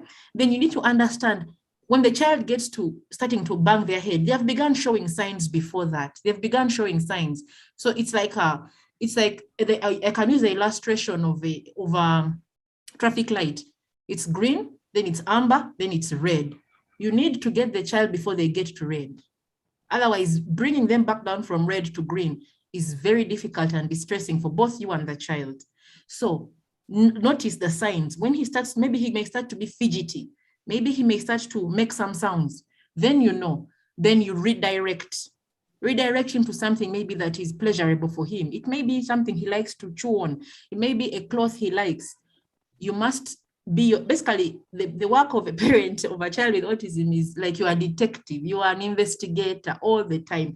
What is this trying to tell me? And this child may not even be verbally, may not express himself adequately. What is this child trying to tell me with this behavior? What does this mean? I'll give you an example. For me, my son, when I noticed that he hated sounds, loud sounds, he hated sounds of a certain pitch. So he would start by covering his ears. He would start by covering his ears. Then I would know that sound, or even when his young sister has a funny voice, and she loves to sing. So every time she would sing, he would, get upset. But now he's old enough to say, he tells her, please stop singing. But before, he would start to thrash, block his ears, and then you'd start to see him getting up and down. He's seeking some sensation. Also, when they start to flap their fingers, are they seeking sensation? Are they behaving that way to get attention? Number one, do they have a need that needs to be met? Number two, or number three, are they seeking sensation? If it's sensation they're seeking, the sensation is important for these children to help them calm and regulate their nervous systems. So if, for example, my son used to like to chew on things, he used to like to chew, that oral sensation. And before I knew, I used to always pull things out of his mouth, ignorantly. And then when I learned that it serves a purpose, I instead redirected. I got him a toy that has a neck, it's like a string and had a chew toy on it, like a pendant. And so I put it on his neck. So every time he felt maybe nervous or he's excited, he would put it in his mouth and chew. But as we speak now, that behavior has gone. So one thing you must know is many of these behaviors can be lost over time. But you need to, first of all, as a parent, in the early years before the child has learned to understand what this behavior may implicate, you need to understand why, help him to redirect. And then if he gets to that point of red, you need to know what comes down his nervous system. My son in the early years, it was a blanket. So he would get a blanket and roll himself, and that's how he would calm himself down. So when I would see him getting to red and maybe I haven't intervened, I'd give him something and you'd see him going inside there and he would wrap himself inside there and keep quiet. And he would calm himself, and by after about 30, 40 minutes, he would come back and he's okay. So learn what the child's triggers are and intervene in time. Thank you so much. I've answered the question. Yeah. I hope the person has got the response that they would want. Thank you so much for responding to that. You've talked about the different maybe toys, things that you can give them to calm them down or for censoring. Please feel free to check our Facebook page. We actually do have some of those products. We have the chewies, we have timers, we have a variety of products that you would want to check out. Please check the Facebook page for our virtual shop. Can I just add something? Can I just add please. something on top of what Dr. Nerima has said? Sometimes you might do all that, you've identified the triggers, you've looked for what they can calm them down, you've done all that you need to do, and the behavior is still going on and on and on and on. Please do not feel hopeless, because sometimes even when they have GIT problems, or they might even be having seizures, they might be having pain for some region or some deficiencies, then you need to consult. You need to have a medical consultation so that a thorough physical and psychiatric evaluation is carried out. Because it does happen that sometimes they may actually need intervention, including medication, to calm them down. Thank you.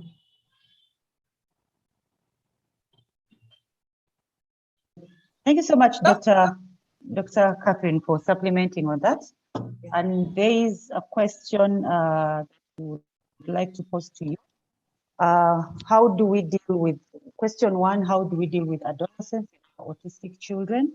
For example, sexual desire, Then 2, how do we discipline children with autism? How do we deal with adolescents in our autistic children, for example, increased sexual desire? Then question 2, how do we discipline children with autism? Okay, thank you very much for these very important questions.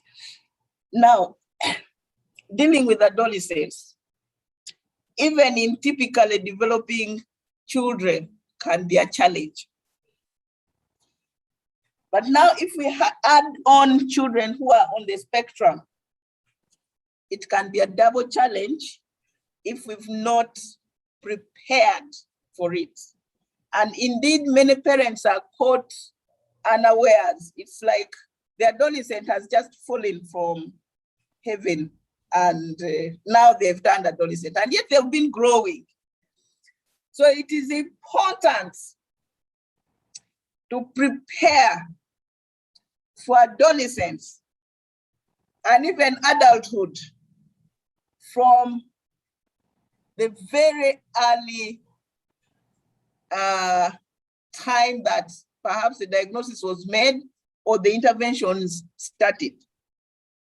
Yes, these children may have deficits in social communication or social awareness. Yes, issues to do with approximating space where you stand could be a problem. Issues to learn that certain things are not done in public could be a problem. So when the interventions start, these are the social norms that they begin to learn. They may want, and then when they get into adolescence, hormones will come whether you like it or not. They'll grow breasts, they'll grow hair, they will be adolescents getting into adulthood. The hormones does not know that this person is on the spectrum. They will come. But if earlier on this child did not get an early intervention, just like Dr. Nerima mentioned, and then they get to adolescence and they have no idea about any social norms regarding touching private parts in public, that is what they will do.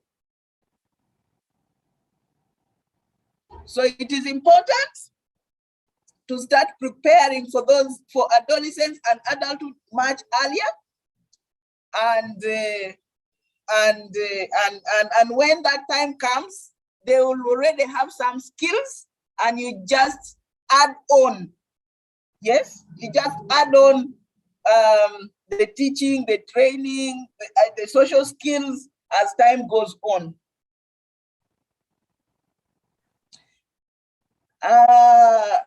Then the other thing is that I think, yeah, the other question was how to deal with adolescents. Yes, I think I've tried to answer that. But if you find challenges, please consult. And then, what was the second question? I thought I wrote it down. Is it aggressive? Hello? Can you remind me the second question, please? I was muted. Apologies for that. The second question was, how do we discipline children with autism? Okay, how do we discipline children with autism? Now, it is important to discipline children, and discipline, really, the intention of discipline is to make sure that the child grows up into a responsible adult and they're able to take care of themselves and contribute to community. Now, children with autism need to also be disciplined. However, the disciplining has to make meaning, not only to the parents, but also to the child. Now, let's start from disciplining a typically growing child. We have our cultural ways of bringing up children, and that sometimes clashes a lot with perhaps recommended ways of disciplining. However, the intention of disciplining must be to correct the behaviors that you don't want to see. And if that correction crosses a certain line, it ceases to be discipline, it turns out into abuse or torture. And that is what we need to be careful about. You discipline to break the will or the bad behavior, not the spirit or the self-esteem. Yes? So what are the guidelines of disciplining a typically developing child? First, teach the child what you want them to do. Many times we parents just bounce on the child. We've never told the child, don't do this, or but you find the child has done and you bounce on the child. You first need to teach the child. Teach them, yes? Discipline them with love. First, manage your own emotions. Do not discipline the child because you are upset. And then you pour all words, you say this, you say that, all your energy on it. That's not discipline, that is torture. Yes? And then discipline has to be age appropriate. If you have a 2-year-old who still uses potty, and they go to use potty, they remove their panty, put it down there, use potty, forget the panty, they even forget to clean. Remember, they're 2 years. And then you come, the child has no panty, and you get a big stick, you start caning the child because the child has removed the panty and left it wherever they've gone. Yes? That means you do not know developmentals, what you should expect of a 2-year-old. You have your own issues because as you beat the child, you're hurling a lot of insults to the child. You're so angry. So first you must manage your own emotions before you go on to discipline the child. And the discipline does not have to be canes. Actually, caning has been found to shrink the gray matter. You remember the gray matter we talked about earlier? Caning children, corporal punishment, because it's actually torture. Unfortunately, if you shape the brain that way, by beginning with corporal punishment without necessarily first teaching the child and taking them into, understanding their developmental stage, this is what they need to know by now, If you do not do that, you actually turn the brain upside down. Yes? And the brain will now be rewired for that kind of, and that is why some people say that people who grow up in harsh environments, you have to be harsh to them to listen to you, because that is how their brains have been wired. So you find that there are some parents who bring up their children in a different way. They talk to them, they don't care, they teach them, and there's no need. Once you have a good relationship, a positive relationship with your child, they will listen to you. But if you do not build that relationship, they will not listen to you, and then you need to cane them. And then you need to take these children to a school where they cane, and the children won't cope in those schools because of that. So when it comes to children with autism, their behaviors, we need to differentiate behaviors resulting from the core symptoms of autism because the child has no control over those behaviors sometimes. And then behaviors that are willful. I know some children, even when they're on the spectrum, they can do some things that are really, willful behavior. But that is where the challenge is. How do we differentiate those behaviors that are neurologically generated and behaviors that are repeated and, and are willful? So that means you need to understand how autism comes about, how autism affects interaction, how, like an example, we had a child goes and grabs someone else's soda or food and they just begin to eat. A typically developing child will have sense of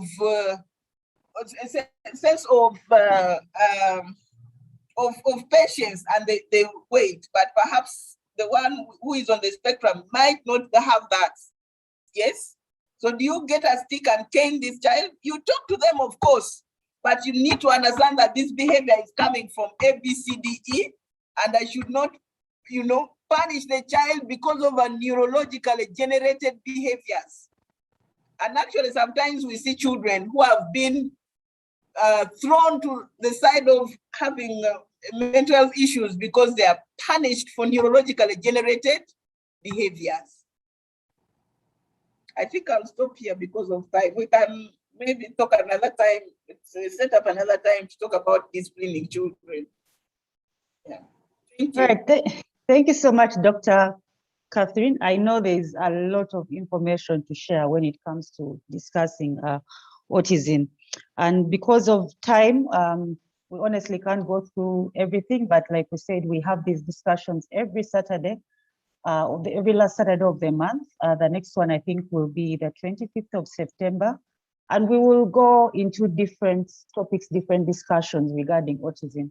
So if you feel like something that you want to know may not have been discussed today, maybe we will be able to discuss that the next month, or in the next session. Maybe Dr.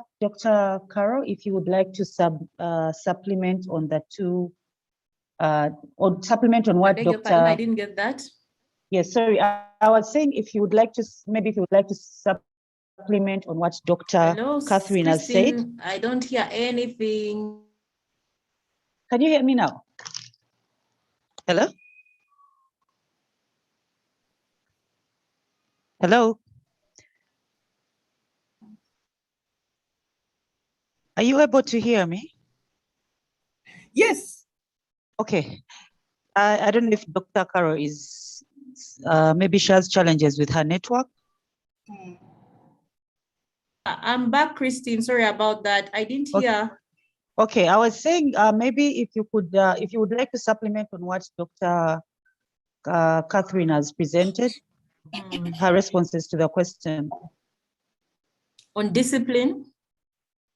If you would like to. Yeah, so I think Dr. Bo has really spoken a lot. What I can add is, and she was very right when she said, do not discipline your children when you're angry. You'd rather first cool down, because these children can do things that are out of this world. And remember, you have this extra stress you're carrying most of the time. So you're bound to offload it all on the child. And let me tell you, when you discipline them without them understanding what they did, they will just feel like you're being just mean. Their comprehension may not be as that of a typical child, a neurotypically developing child. So they'll just think you're just being mean. Many times when I've done something to my son, I've tried to discipline him, and he comes back to me and says, but why did you do this to me? Why? And I have to keep explaining to him, but now I don't use any form of punishment like that. I talk to him, and how I personally discipline him is I take away what he likes, and he likes gadgets. I don't know if you children know that these children love gadgets. So I take away what he likes, but we discuss. I tell him things. Unfortunately, now he's in a stage where he imitates me a lot. So I will tell him something and he'll imitate. And if I laugh, he'll think it's a game. So I don't laugh. But then when he leaves the room, of course, I laugh, but, after saying it about 3 times, he'll notice I'm serious, and then he'll do it. you know, and then sometimes he also, but now he makes very good eye contact. So he can read my face and he can say, Mommy is serious. And sometimes he'll actually say, Mommy, I'm sorry for what I've done. So constant interaction with your child is so key in them learning. You're the best teacher for your child. You're the best to teach them manners. You're the best to teach them skills.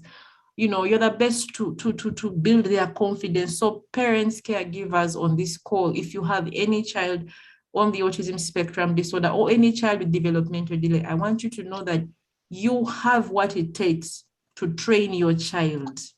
You have what it takes. What you need to do is get help, get support for any mental health issues you may have, get skilled and dig your feet in and do whatever it takes to help your child.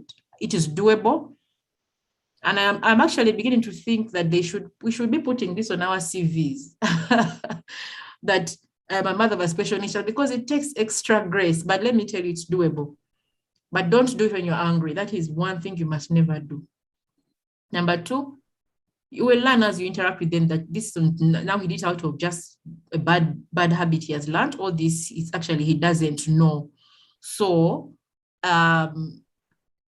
spend time with your child. There's no two ways about it. Spend time. I'm not saying quit your jobs. I know you need money. I know we all need money, but do whatever you can to just make this child, treat him like a project.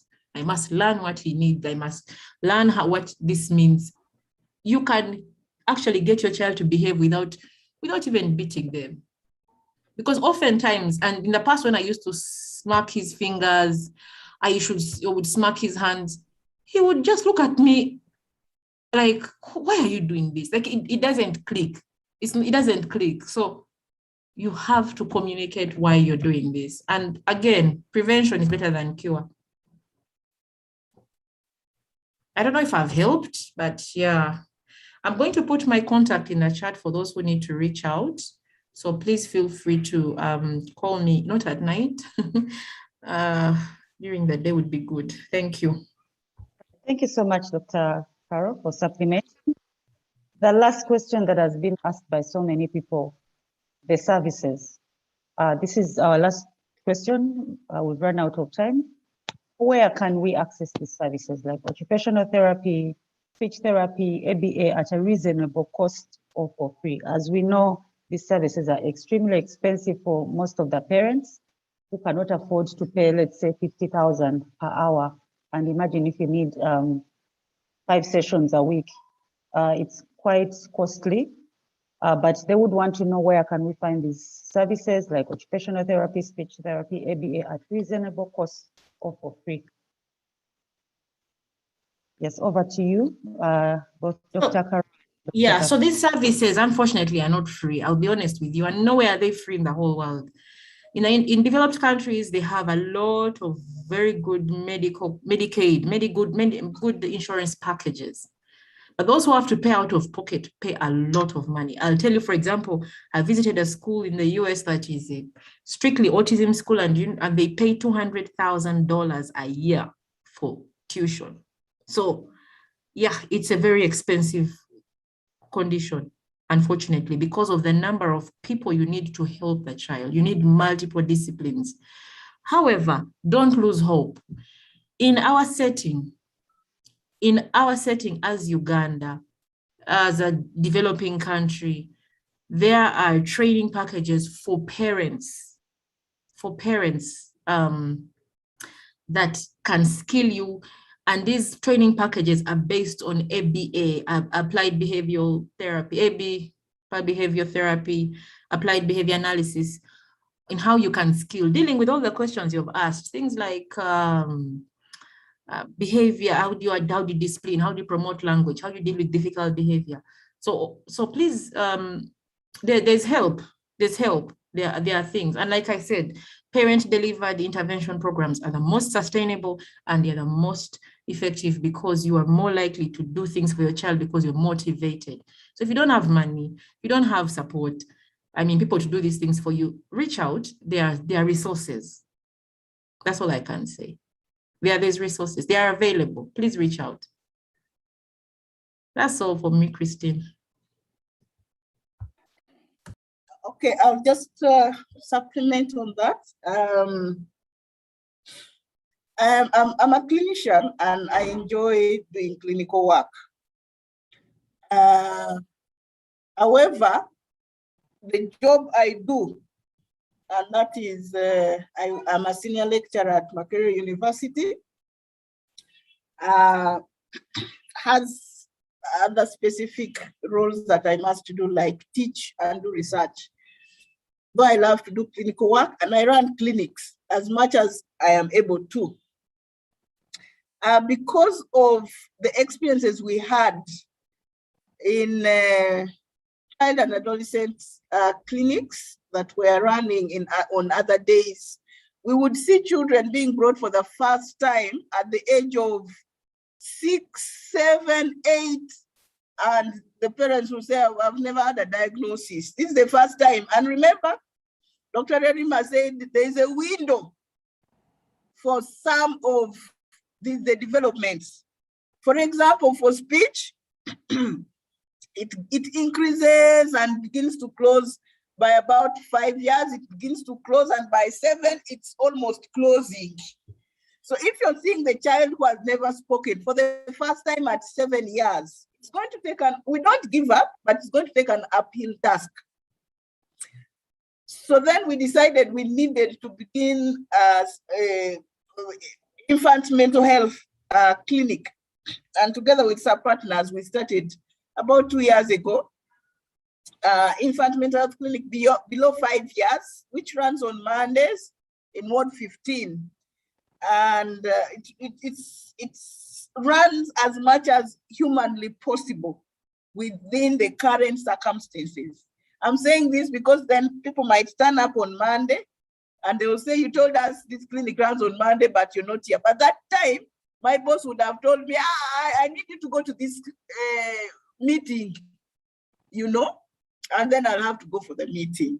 So it is, the clinics are there. I'm trying to mentor younger people. And so for this particular time, I'm on leave. There will be senior house officers who have taken them through, and they will be running the clinic as I am away.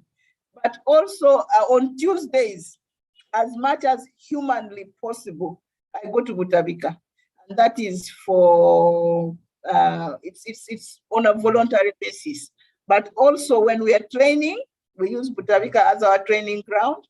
There's a ward for children there where we do the assessment.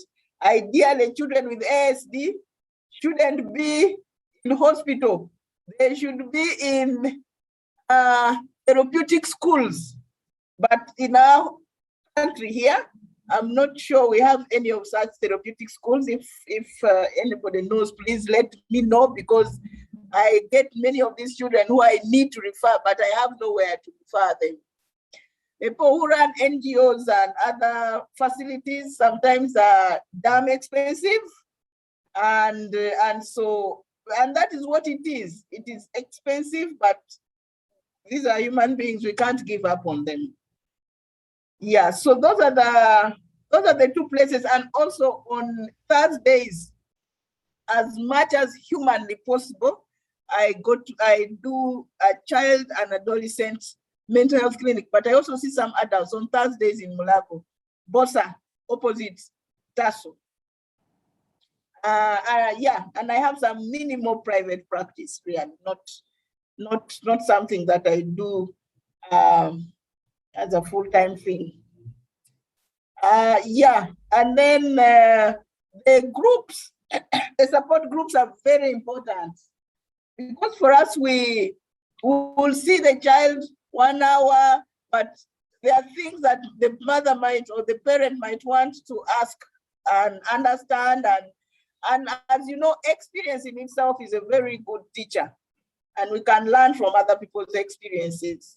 So it's good to join groups as well that are supportive. Thank you. Thank you so much, both Dr. Catherine and Dr. Carol. Maybe what we'll do, we can try as Autism Care to come up with a list of, like a document with resources in terms of where maybe people can find services. We can work alongside with both of you and see what do you know that is available, and also work with parents who have taken their children to sessions, therapy sessions, and probably come up with a list. We can try and work on that, and maybe share with you since you've shared your emails. Other than that, we've run 45 minutes into when we were supposed to have ended the session, but that shows how much of interest you have in this in trying to help children with autism and provide your support. Thank you so much for having participated in this session. On behalf of Autism Care Uganda, I would like to thank our very, very good speakers, Dr. Carol and Dr. Catherine.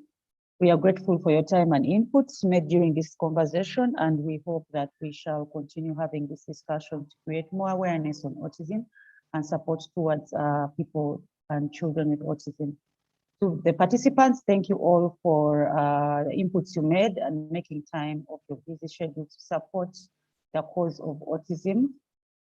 Thank you all for coming. And we really appreciate you, both the speakers and the participants, for being part of this conversation. Like we said, we'll have the next discussion on the 25th of September. Please be on the lookout on our social media pages, and we'll also send you email invitations for the next session. Thank you so much, and have yourselves a great weekend. Thank you. Thank you. Bye. Bye-bye. Bye, thank you.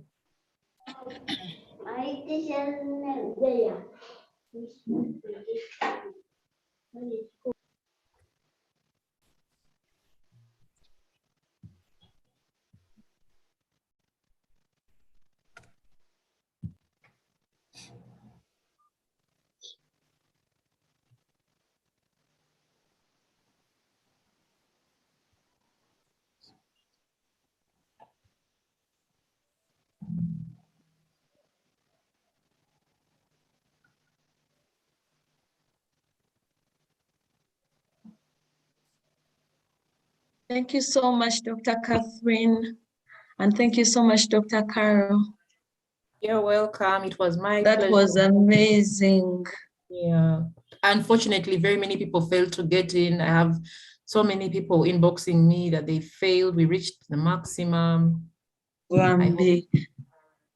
We will share the recording that we put on the flyer that it will be live on Facebook. Disturbed, I think, because of VPN, but YouTube was working, so there were a number of people on YouTube as well.